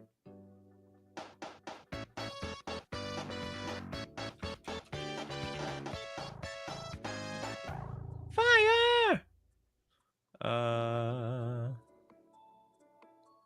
Trial by Fire is a red sorcery. Choose target non-basic permanent. Then flip a coin. If you win the flip, put an indestructible counter on that permanent. Otherwise, destroy it. We really want to gamble here, don't we? Maybe the gamble is good. Maybe the gamble is bad. And it's sorcery speed. Because at the very least, if it'd be interesting if it was instant speed. Choose target non-basic permanent, then flip a coin. Oh, wait a minute. You could target anything. Non-basic permanent. No, I think it should be non-land permanent. This would be so damn cruel to like pay. It's so cheap. It's actually way too cheap. 50% of the time, blow up your land. I don't know. Maybe it's fair, but it'd be such a feel bad type of card to play against. Is there anything basic other than lands? No, there's not. Choose target non-basic permanent. Is there anything basic other than lands? Basic creature. Vanilla creatures. So basic. I don't know. Sorcery that does one thing. So basic. Planeswalker with no abilities. So basic. Yeah, some players are basic. That's me if I don't sleep and I'm on an empty stomach. Okay, so as worded, hell no. Now I think what's really cool. Let's say you say it's a non-land permanent. I think this is so cool. I think it's a really cool idea because you're taking this big gamble. You're gonna flip this coin, and either you're gonna destroy that thing, or it's going to be your worst nightmare because you just made it indestructible. You spent billions of dollars making it indestructible, and now you must destroy him. So I'm gonna say I fixed this card. Because there's no, it would just be such a feel bad thing. Turn 1, trial by fire your land, especially on the draw, just to catch up. I would definitely take that coin flip. If you win the flip, you stole the play. If you lost the coin flip, like whatever, you were on the draw. You had an extra card anyway. I think it's worth. I think it's completely worth it. What would the design flaw be for making Relentless Rats like cards, basic cards? I don't know. Oh, they thought about making Relentless Rats like basic creatures, but didn't? Ah, I see. Because if it's basic, you can have as many copies as you want. Gotcha. And that's what you were talking about. So, yeah, just make it choose target non-land permanent. That's a banger idea. Super, super banger idea.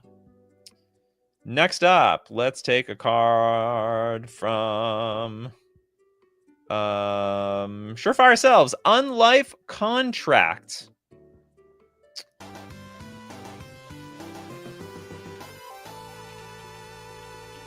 A new take on poison? Questions, Surefire Selves. Did we need a new take on poison? Is that what everyone's asking for these days? Yes, more takes on poison. We love Infect. Such great card design. Always has been. Okay, for 5 mana, or 4 mana and 1 Phyrexian, it's a legendary Kindred Enchantment Phyrexian. You don't lose the game for having 10 or more poison counters. Oh, so it's like protection. Creatures you control get +1/+0 for each poison counter you have and have death touch. Then for 3 mana, pay for a life. Until end of turn, damage is dealt to you as though its source had infect. Until end of turn, damage is dealt. Oh, I see. So you can give yourself infect counters. Then if Unlife Contract would leave the battlefield, instead you lose all poison counters and lose life equal to twice the amount of counters you lost this way. Then shuffle Unlife Contract into its owner's library. I hope it's fair. Like, it looks fair. You I think I can see you put a lot of work and a lot of time into thinking about this. So it's first off, it's really clunky, so it's going to be really hard to pull off. Second off, you still need to get poison counters to buff up your creatures. There's still a downside. At first, I thought you were going to design it in such a way that if you lose the Unlife Contract, you just die. I guess losing double the life works as well. Steve Cooper says, it's Cybers with me. It's Cybers with somebody. Poison hate is valid. Is this you don't lose the game? It's not poison hate. It's actually you're giving your stuff poison. So you don't die to poison, but your opponents will. So if everyone has an Unlife Contract, then what happens? It's a stalemate. Each side is screwed. Yeah, I guess I guess that would be the only design flaw. One player gets Unlife Contract, the other player gets Unlife Contract, and then they're sort of screwed. So, and if nobody has enchantment destruction, you're just gonna deck each other.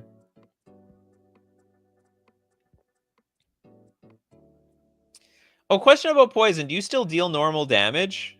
Do you deal normal damage plus poison, or is it just poison? I don't know that answer. Anyway, definitely a pass here.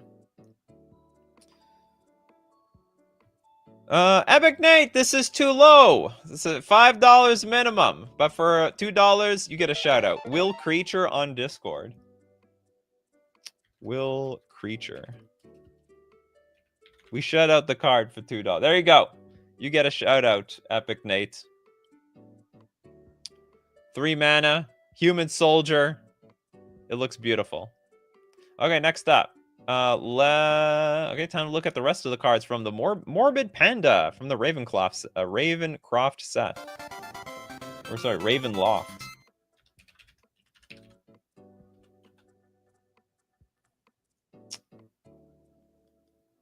Starting with Burgomaster's Enforcer. This is a 3 mana 2/3. It's a vampire elf warrior. Whenever Burgomaster's Enforcer or another creature you control dies, create a blood token. Whenever an artifact you control is put into a graveyard from the battlefield, each opponent loses 1 life and you gain 1 life. This ability triggers only once each turn. Whenever an artifact you control is put into a graveyard from the battlefield, each opponent... So you're really trying to buff up blood tokens, which, by the way, I think is a pretty balanced card.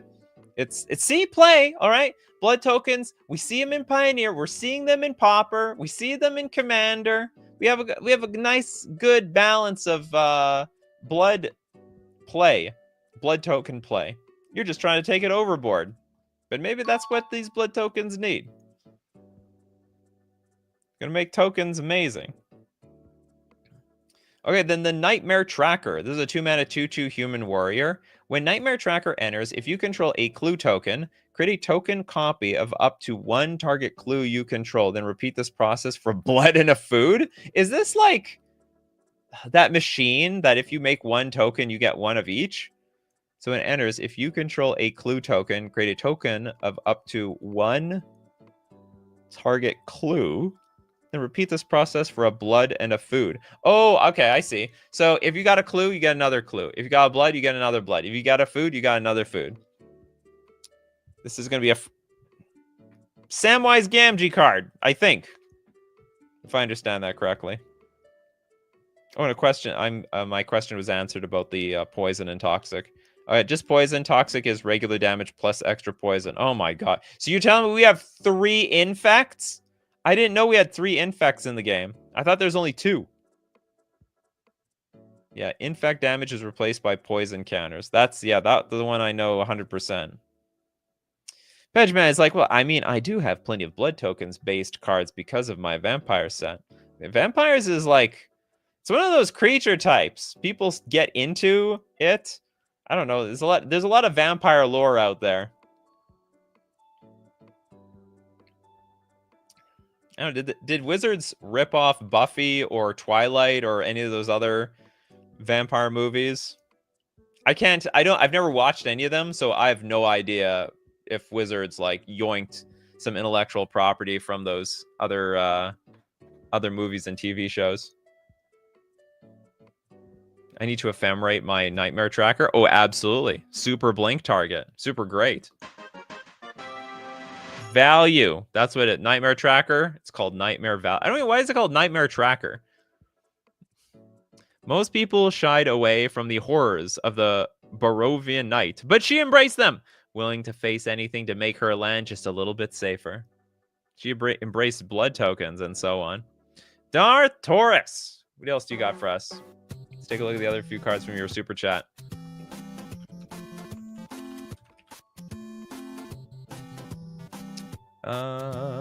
It was Hemolacria. My apologies. I am not a biologist. I am not a chemist. I do not know what this is referencing. It's an equipment, though. Whenever equipped creature would deal combat damage to another creature, it deals that much damage to all other blocking creatures. Oh, put a bleed counter on equipped creature. A creature with a bleed counter gets +0, -1 for each bleed counter on it. Regenerating a creature removes all bleed counters on it. At the beginning of your upkeep, put a bleed counter on each creature that has a bleed counter on it. You know, the worst part of this mechanic is then some people would be like, what's regenerate? And you'd be like, oh god, do I have to explain this? So it's either you know or you know. I feel like we need now like a keyword explainer within a keyword explainer for this card. Equip for 2. But I think this mechanic is a really good mechanic. Deals that much damage to everything else. It's actually a worthwhile equipment. I'm surprised it doesn't buff the creature up by any means. I guess the idea... I'm curious how it sees play. So I guess by default, there's no buffs on this card, just to be safe. Because maybe it's broken. Who knows? But if it's not broken... Well, you didn't have to pay an extra whole $5. My bad, I forgot to change the slider earlier. Oh. Okay, I'll take a look at your card in a second, the Epic Nate. Yeah, so this is a card that's much more interesting to see actually in play than to read it. You know, when a creature deals combat damage to another creature, deals that much damage to a blocking other. I guess it's easy to play around though, because you just chump block with one creature. That's it. Oh, and I see gang blocks don't work so much, because if they gang block, this prevents gang blocking. If you gang block, I deal all damage to one creature and then deal that much damage to all other creatures. Cool. And what else do you got for us? We have the Plan C. Plan A didn't work. Plan B didn't work. That's why we have Plan C. Black, white, white, and an Orzhov. Legendary sorcery. Exile all creatures your opponents control. At the beginning of your next end step, you lose the game. What is going on here? Exile all creatures your opponents control at the beginning of your next end step. Oh, I see. It's a one-sided board wipe. And you have to win. If you don't win, you lose. My last resort. Exile all creatures. I think this could be a real card. I think this is pretty sweet. Is right. So the idea is if you play this, you have to win. If you don't win, you die. I hope it's fair. It might not. Exile all creatures your opponents control. And honestly, it only affects like aggro players, mid-range players. Like control players don't care about this. Combo players don't care about this. I hope it's not broken. I'm giving it a pass. Also, if you like swing out for the win and your opponent like disrupts you with like 1 mana up, could be could be bad news bears really quickly. Could Platinum Angel plus this? Yeah, but that's a lot slower. And that's a totally fair combo at that point. Okay, next up. Let's look at Epic. Let's go back to Will's creature. The Will creature.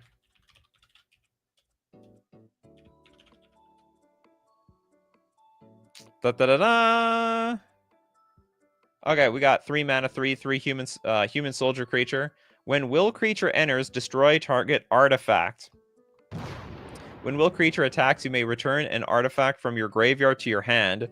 When will creature dies, you may sacrifice another creature you control. If you do, destroy all other legendary creatures. So hold on. When it attacks, you may return an artifact from your graveyard to your hand. You telling me we could like blow up our own artifact and bring it back? Is that like the idea? And then when will creature dies, you may sacrifice another creature you control. If you do, destroy all other legendary creatures. So if I'm going down, we are all going down together. Is there some lore to this that I don't know? Darth Taurus says, thanks for looking at my cards. I have some rebalancing to do on some. You're welcome, Darth Taurus. To people who make custom cards, do you play with them like in your play group? Because I sometimes wonder, you like make these cards, then what do you do with them? Do you sell them or something? I based it on the AI card you had before. Oh, really? Was there a will card? The will creature. The will of will. I think this is pretty balanced. So you may return an artifact card from your graveyard to your hand. There are cards out there when you attack, you put cards from the battlefield graveyard to the battlefield. Oh no, it's any artifact. Okay, so you take your artifacts back to your hand, and then when it dies, you can sack someone else to blow up destroy all legendary creatures. Legendary creatures are totally fine. It's not all creatures. It was a will creature planeswalker. Oh, that sounds a bit familiar. Now I get it. It was a red planeswalker with the will creature type. And now it's a real creature. Okay, cool card. Next up. The damn draws.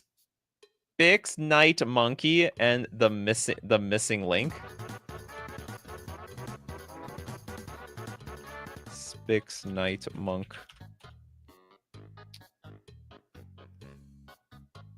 Is this the other thing? The missing link. Link or links?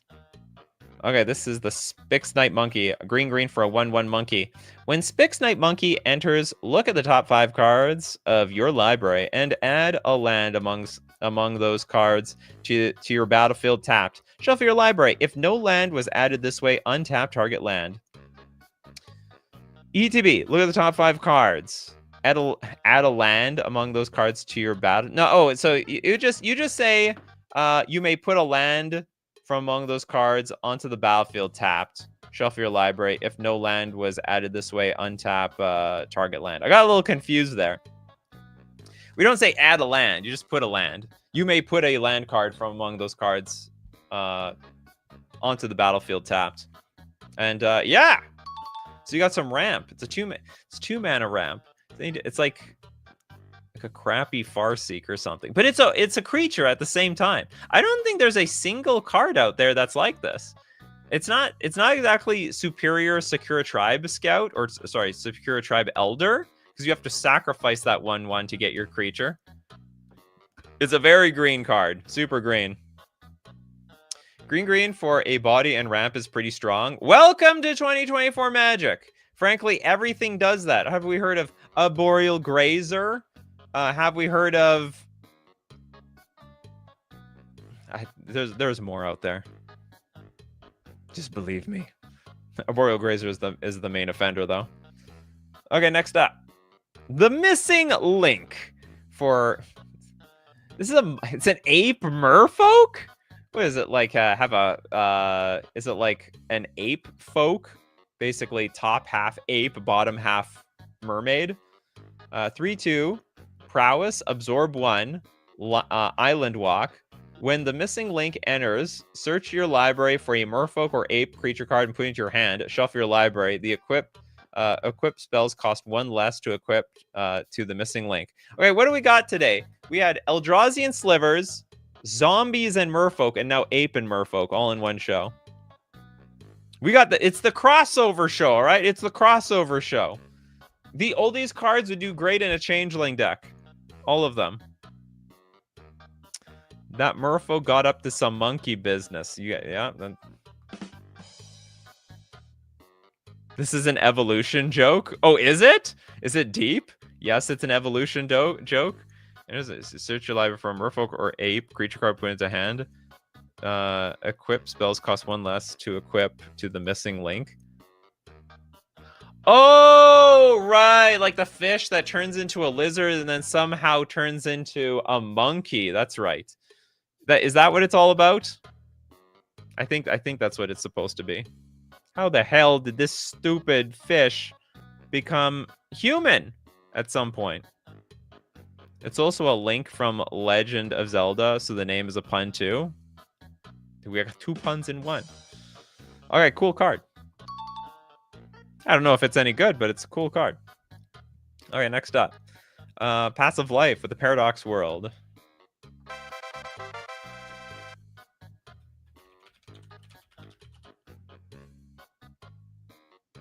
How are we doing on the bingo card, by the way? What are we missing here? We don't have 15 plus men. There's no donos per pledge, man. You can't get rid of this card. Nothing's been indestructible. No super chats to complete the bingo. We didn't learn grammar yet today. We already did this Majra series 2-hour stream. Another haste menace. Oh, did we have a haste? No, we had indestructible menace. Too much X discussing the rules. So no, okay. It's tough today. You know what? The cards are being designed very well these days. Next up, we got the Shifting Forests. It's not a Paradox Forest, and it's a double-sided card. It's going to make the Paradox even more paradoxy. Pay 2, tap. So you can actually fetch this out. Pay 2, tap. Shifting Forest becomes a 1/1 shapeshifter creature with Changeling and Haste. Sacrifice Shifting Forest. Search your library for a non-forest basic land. Place it onto the battlefield tapped. Sacrifice Shifting Forest. Search your library for a non-forest basic land. Place on so we can get island, swamp, plains, or mountain. It's got disturb for 3 mana. You can cast this card from the graveyard for its disturb cost. And it turns into the Molten Deforestation. Also a paradox. It's a paradox instant. That doesn't make any sense. Oh, I can still play it from the graveyard, though. Deal 1 damage to up to X different target creatures and planeswalkers and/or players. X is the number of tapped land permanents that can produce green. If Molten Deforestation deals 10 or more damage this way, exile it and all land permanents that can produce green. Okay, so the front half, totally fine. Deal 1 damage up to X different target creatures, planeswalkers, or players, where X is the number of tapped land permanents that can produce green. So for all the forest mana they have, if Molten Deforestation deals 10 or more damage this way, exile it and all land permanents that can produce green. Interesting. You know what? That's the closest we're going to get to too much X around here. Even though X is only 2. It's close enough. I don't know if we're discussing the rules here.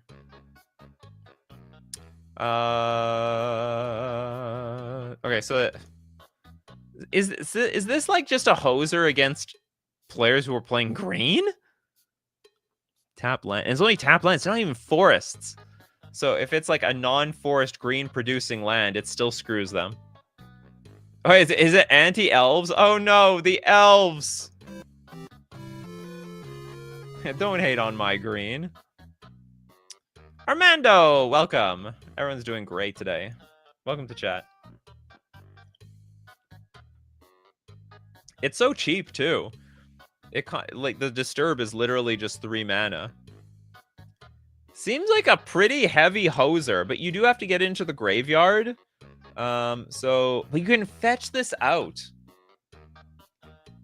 But it doesn't. And it's a forest, so it has to tap for green.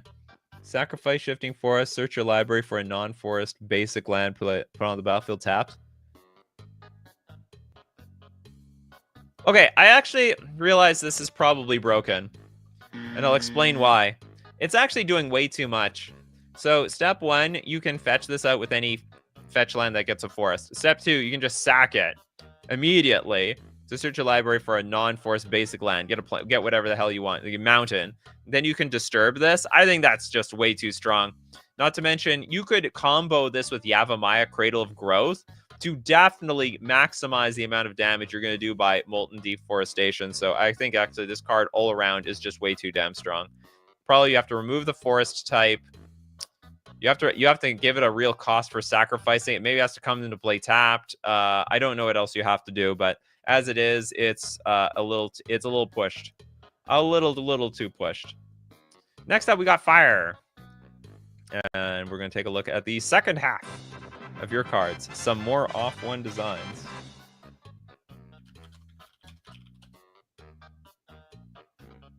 For Mox Toba. Is this pot of gold? No, Unbound Luck. Do you feel lucky, punk? Okay, 7 mana for an enchantment. At the beginning of your upkeep, choose one that hasn't been chosen. You can draw 7 cards. You can gain 7 life. It's a lot of life, by the way. Or you can add 7 green. Until end of turn, you don't lose this mana as steps and phases end. How are we going to cast our Eldrazi? Well, with Unbound Luck. We don't even need luck. I make my own luck with my own Unbound Luck. It's the pot of gold. Where's the leprechaun? At the beginning of your upkeep. Oh, no, wait a minute. This is an enchantment. I thought this was a sorcery. Holy crap. Let's draw 7 cards every single turn. Oh, this card could be insane. It's 7 mana. It's expensive, but the payoff is unbelievable. Choose one that hasn't been chosen before. And if people start wailing on you, you can gain the 7 life back, too. Add 7 green. Okay, am I crazy? I think this card's nuts. Only 1 each. Yeah, choose one. Oh, I see. Choose one that hasn't been chosen. So you're going to gain 7 life, draw 7 cards. It's, I don't know. I think it's pretty strong.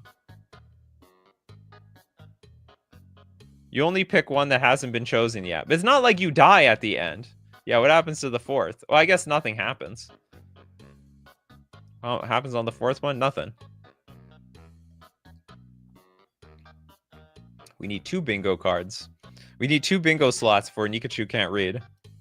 Fun thing to do, blink this card so you can keep drawing cards with it. That's the ticket, toilet duck. You just blink it. Blink it, blink it, blink it, blink it. Can you cheat it out for less than 7 mana?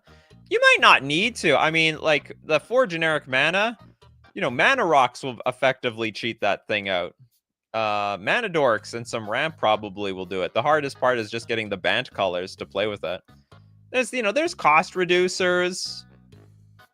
I think for 7 mana, it's probably a fair price. You get to draw a whole 7 cards. A whole 7 cards, and you gain some 7 life. And then, so after you gain your 7 cards, next turn you can gain 7 mana to cast everything that you couldn't cast in your hand in one shot. This would work as a saga, so it's not stuck on the board. Oh, that's an interesting idea. Well, I mean, you can still blink it, though, right? It doesn't change anything. Academy Rector in this. Ooh, there is a cheat. Yeah, that we can cheat with Academy Rector. Steve Cooper's thinking it up. Can you, I was just thinking show and tell, but that might not work. Not the way we want it to. I also don't know if you can show and tell an enchantment in play. I don't remember if you can or can't. It's probably fair. Probably. It's close, though. It's close. The Gate to Tartarus. This is an 8 mana artifact. If a player would lose life, they lose twice that much life instead. All right, we got it. Like we're ramping the game forward. We gotta speed it up. All right, this game can't go on forever. It's got to end. It's got to end, and it's got to end soon.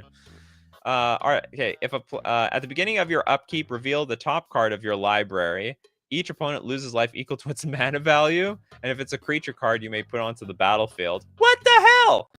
It's a demon in addition to its other types. If you don't put onto the battlefield, put into your hand. How can you go wrong with this? But it is 8 mana. Okay, it's 8 mana. You know what? I just shouldn't get too excited. And if you can, like, Sensei's Divining Top and play your Gate to Tartarus, you know what? You deserve to actually just completely wipe everyone off the battlefield. If Gate to Tartarus is on the battlefield, everyone has full permission to just completely swing out at you to death. Yeah, I think it's just fair enough. It's definitely a game finisher. Like, this is if you're wondering why the game is going on for so long, well, cards like Gate to Tartarus are going to finish the game off. Okay, next up, let's look at the second half of Nova the Space Wolf. Nova the Space Wolf.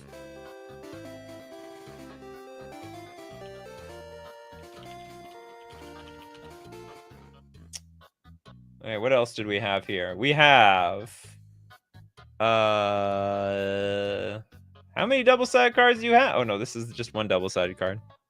Cool. Okay, we got the Mayoke. It is a black. It's a plant wraith. It's a 2/4. The first time you cast a creature each turn, toss 2 and create a sapling. Exile 2 cards from the bottom of your library. Oh, toss 2. I see. So you're getting rid of the cards. Whenever a creature you control is destroyed, or whenever you toss a creature, put a twisted counter on Mayoke. Twisted counters cannot be proliferated or copied in any way. No be proliferating around here. So you heard of proliferation. I can't tell, Nova. Didn't you say, like, you don't play Magic? But I guess you heard enough feedback from people that are like, proliferate is broken! Okay, so now these counters, they can't be proliferated. It's built in. That's very specific, though. I think that's a very, very specific mechanic there. All right, that's definitely worthy of the bingo sheet. It's on there specifically to prevent proliferate. Okay, cannot be copied in any way. When Mayoke has 25 or more twisted counters, transform it into Mayoke the Twisted Treant. This is a plant wraith for a 3/5.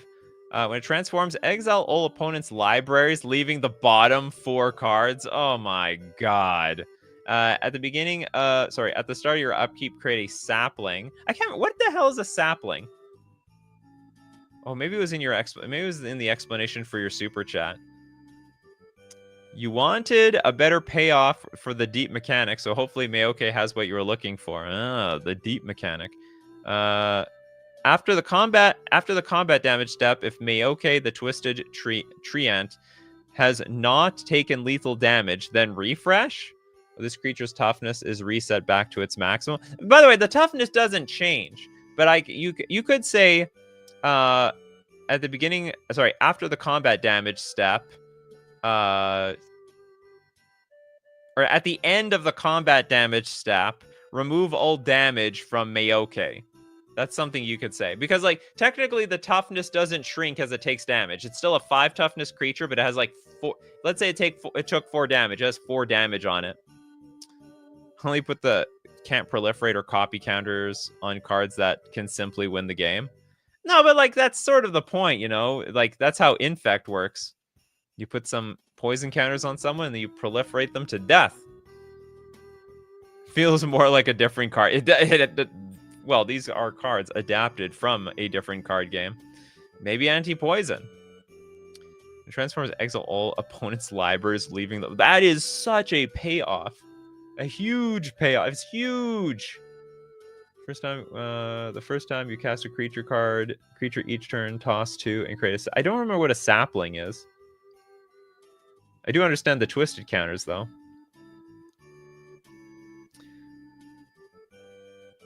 Whenever you toss a card, whenever a creature you control is destroyed.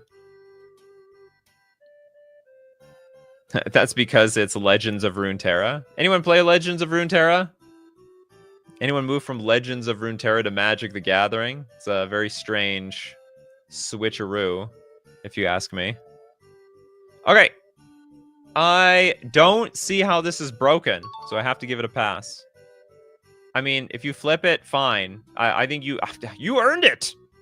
Honestly, is that card game still exist? I thought it was dead. Oh, a sapling is a 2/1 token creature with challenger that dies after. Oh yeah, that dies after the combat or at end of turn. Thanks for letting me know, Nova. Played MTG first, then you moved. I played MTG first. I played the Pokemon TCG first. Moved to Magic. Haven't looked back. Okay, next up, we're gonna take a look at elixirs. Norn's Levy.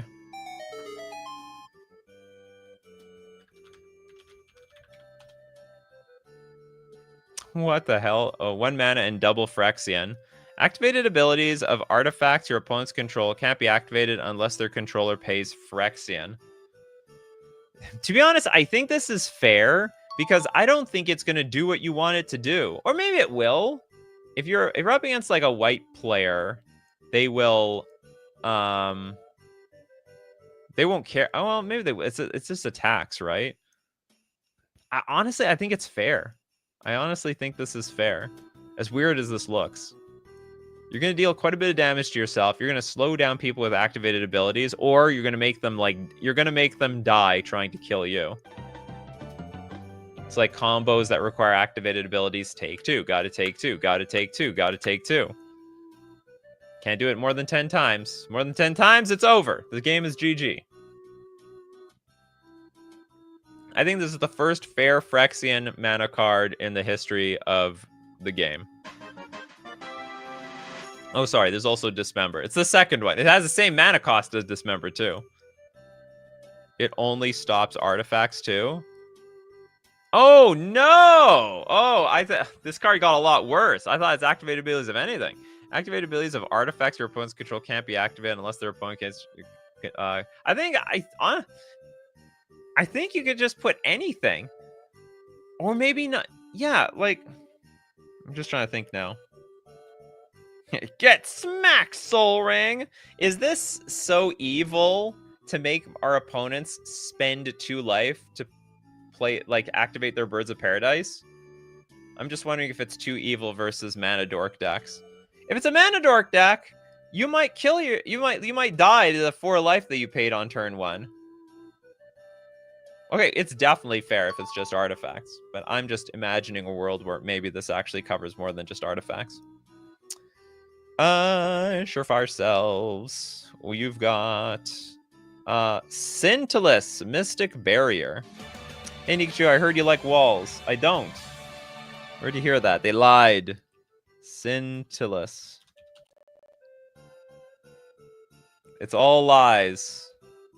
Okay, 4 mana for a 0/6 wall with Defender and Vigilance. Ward 2. Whenever a player casts an instant or sorcery spell, if it would destroy or exile 1 or more creatures you control, you may have any number of creatures you control other than Scintilus. Hold on.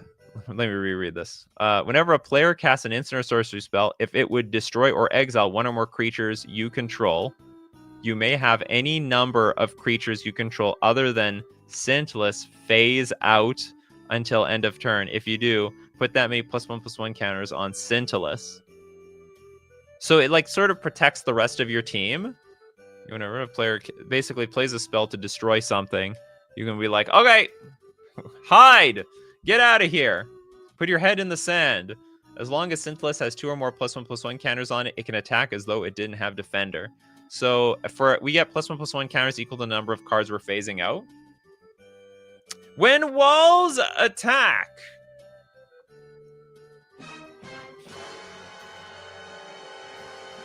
So eventually it can become a 2/8 with Ward 2. It's also very expensive at 4 mana, so it definitely can't be broken.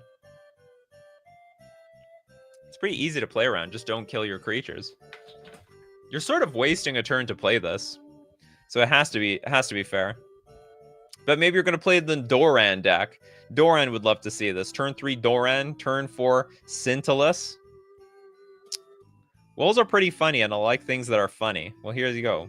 Board wipe protection. Well, not really, right? So if they play Wrath of God, you lose everything. This thing, I mean, it will trigger, but it will trigger way too late. Whenever, it says if it would destroy or exile 1 or more creatures you control. Oh, whenever a player, how does this work?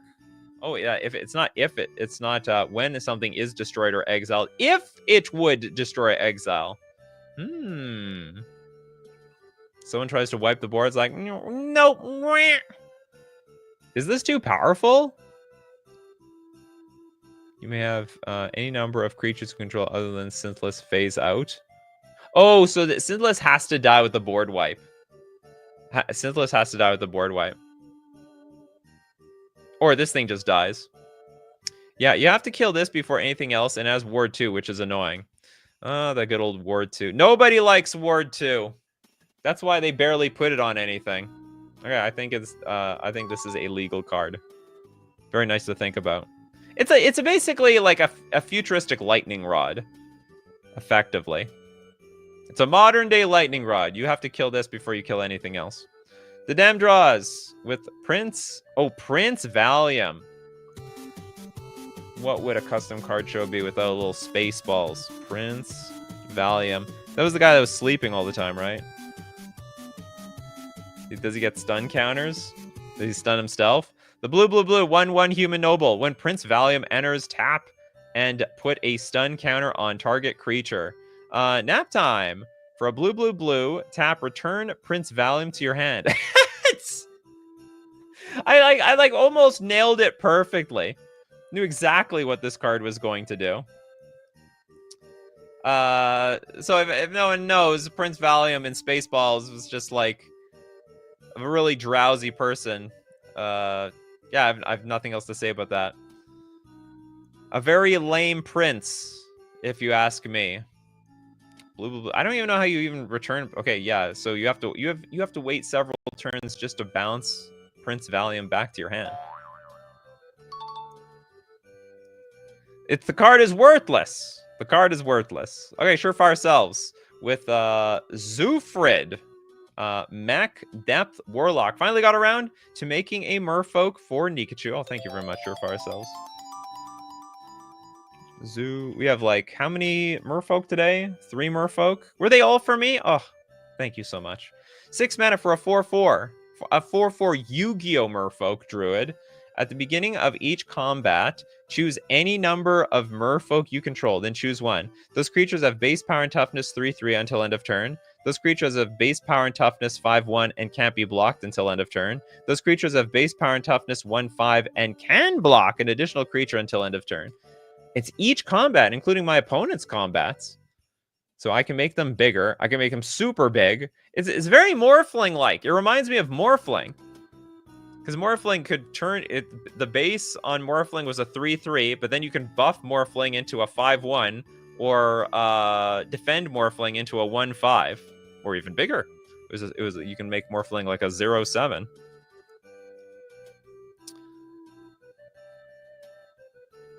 Oh, some comments on the wall. You can also try to kill one thing only, but still phase out 5 things to get the 5+1/+1 counters. Can happen. Yeah, you cast that wall and then try to kill one of your own creatures and phase 70 creatures to get... Holy moly! To get a 70/76 Ward 2 wall. Was that possible? Yes, we mutating our Merfolk into whatever we want around here. This one, for once, is just a Merfolk. So it's sort of on theme, sort of. It's 6 mana. I can't see how we can go wrong with this. It actually could be a really good finisher, because if my Merfolk are already unblockable, I turn them into 5/1s. I'll like one-shot anybody to death. 5/1 Merfolk that's probably buffed up. Yes, please. Okay, Corbinek. You got the last card, the Simurg.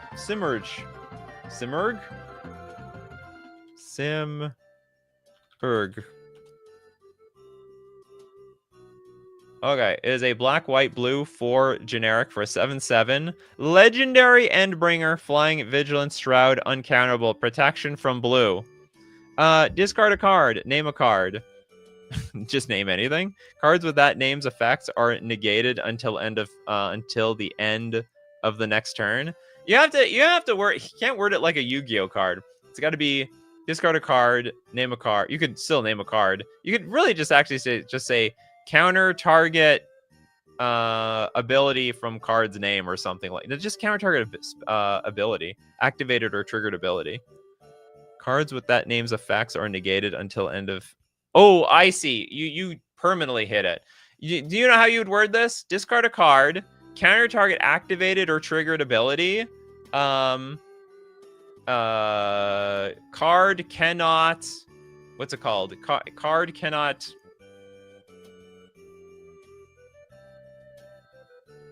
Activated and triggered abilities of that card cannot be activated until end of turn. Something to that effect. If this creature would enter play from anywhere but its owner's hand or the command zone, it instead enters play under an opponent's control. Its owner may select the opponent. That's interesting.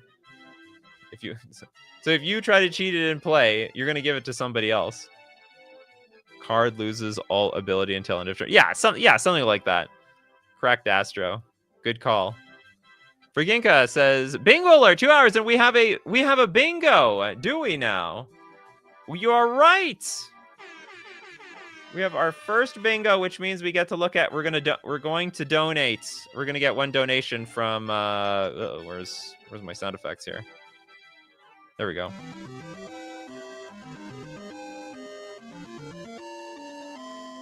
A little curved. It wasn't quite straight.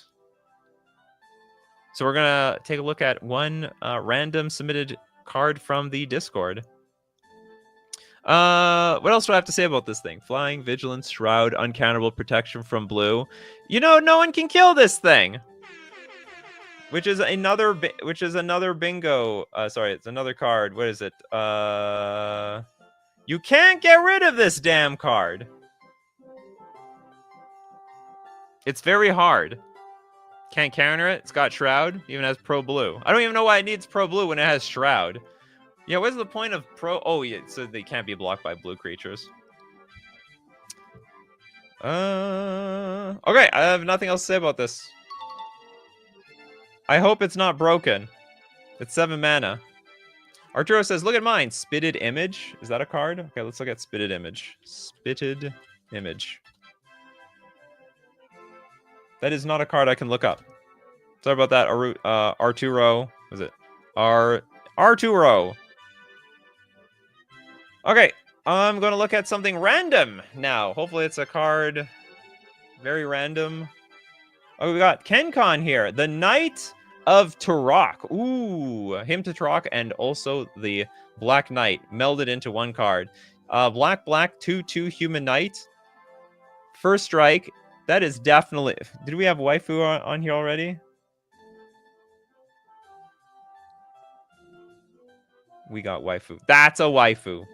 That's 100% waifu, in my opinion. In Reddit? Sorry, we don't do Reddit anymore. It's only pure Discord, because the search function sucks there. Whenever Knight of Turok deals combat damage to a player, that player discards 2 cards at random. Whenever Knight of Turok deals combat damage to a player... It's Hypnotic Spectre, really. Oh, man, I hope this is not broken. First strike. Whenever Knight of Turok deals combat damage to a player. First strike? 2 mana Hypnotic First Strike. 2 mana Hypnotic First Strike. Oh, sorry. Hypnotic Spectre with First Strike. It could be broken. Could be really broken. Turn 2. No, you can't attack till turn 3. But, like, what kind of defense would you put up on turn 2? I know, it's 2 cards at random is super savage, but at the very least, you won't get it on turn 2, so at the very least, your opponent will get their second land in play and then playing it, and then, and then play something. Not flying, though. Not flying, but turn 2. It's quite incredible. I don't know. I like how Eric says, could be broken, but it's waifu, so it passes.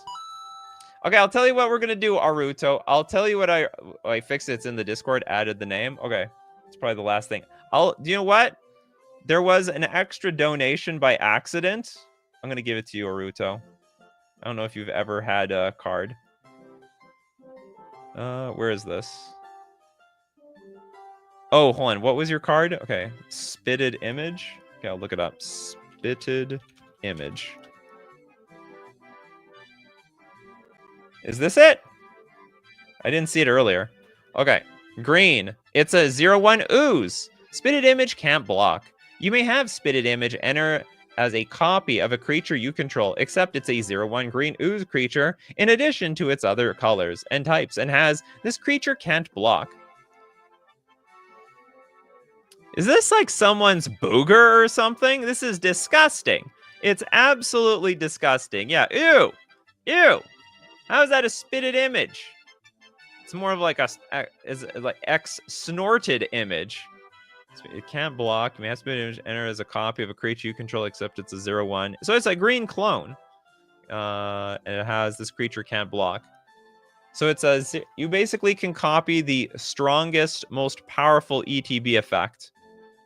Oh, I love that. It's the Phantasmal Booger. Nasty but funny. Yes. A danger? I don't know if it danger, that's for sure. I like this. Oh, man, I wish we saw this first. That could be my thumbnail for the show. It's not bad. All right, with that. Oh, no, we have... Out of nowhere, Funtley says, not so fast. We're not done here. Streets of Keltis. Streets. By the way, okay. I'm going to look at this, but this is technically 2 cards. This is to prevent people. So I'll look at this. I'm gonna be nice because you're a new super chatter, or at least I don't recognize your name. But this is supposed to be generally it's $5 per card, but you have a double-sided card. That's technically 2. That's okay. Streets of Keltis. This is it's a land. Creatures you control with mana value 2 or less have ward 1. Mana value 2 or less. Okay. Oh, wow, that's insane. That's actually just insane. I would love this card. At the beginning... Oh, it doesn't add mana, though. At the beginning of your end step, if you control 4 more creatures, transform Streets of Keltis. Transforms into... the Impressive Shop. It's also a land. Tap target opponent gains control of target non-land artifact you control. Create 2 tapped treasure tokens. At the beginning of your end step, if you control 4 or more treasures... transform Impressive Shop. I have no idea how you break this. So at first I thought this was insane, but you actually don't add mana. It's a land that does... Yeah, so it's a land that doesn't tap mana. You need 4 more creatures to transform it in the first place. Can I play it anyway? Maybe not. It's probably... the fact that it taps for no mana actually makes it fair. And like this is like the slowest ramp of all time. So we have to gift them a non-land artifact we control. Just create 2 tap treasure tokens. So yeah, it's very interesting design. I have no idea how you break this. If there is a way, someone deserves it. 100%.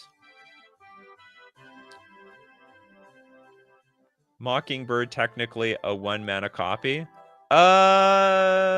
Yeah, only for 1 mana cards, though. If you're talking about the spitting image, the snot copy thing. But my artifacts! But we're giving you an artifact, right? We're giving you a crappy one. We might even give them a treasure, so we can have 2 treasures. It's an infinite money machine glitch.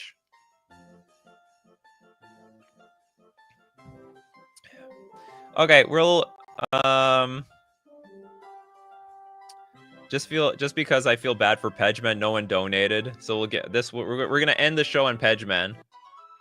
Mailing, legendary kicker. Pedgeman is such a huge supporter of the custom card Discord. 4 mana for a 2/4 Dragon Monk with First Strike and Vigilance. Whenever you play a kick spell, put a +1/+1 counter on Mei Ling. Kick spells you cast cost 1 less for each counter on Mei Ling. Ooh, kicker discount, right? So as we kick spells, we get a counter, but as we get a counter, we get value, or we get cheaper kicker cards. Excellent card, Pedgeman. Excellent card. All right, that's it for today. Thanks, everyone, for joining me. Thanks, everyone who submitted cards. If you want to be part of the show, you got to be here at 3 p.m. Central Standard Time. Thanks, everyone who supports the show. Oh, if you're a patron on Patreon, a member on YouTube, or you Super Chat to be part of the show, or even Super Chat so other people are part of this show. And thanks so much to everyone who contributed and also gave us your colorful commentary. People like Pedgeman, Armando, Dadam Draws, Tiger, Astro, Arturo. We got Eric. Who else do we have here? For Ginka, Steve Cooper. We have 0 Cool 512. It's probably a hell of a story behind that name. As usual, my coffee crew, you guys are the show. So as usual, keep brewing up them coffees, and we'll keep brewing up the magic. Take care of yourselves, and I will see you at the next cup.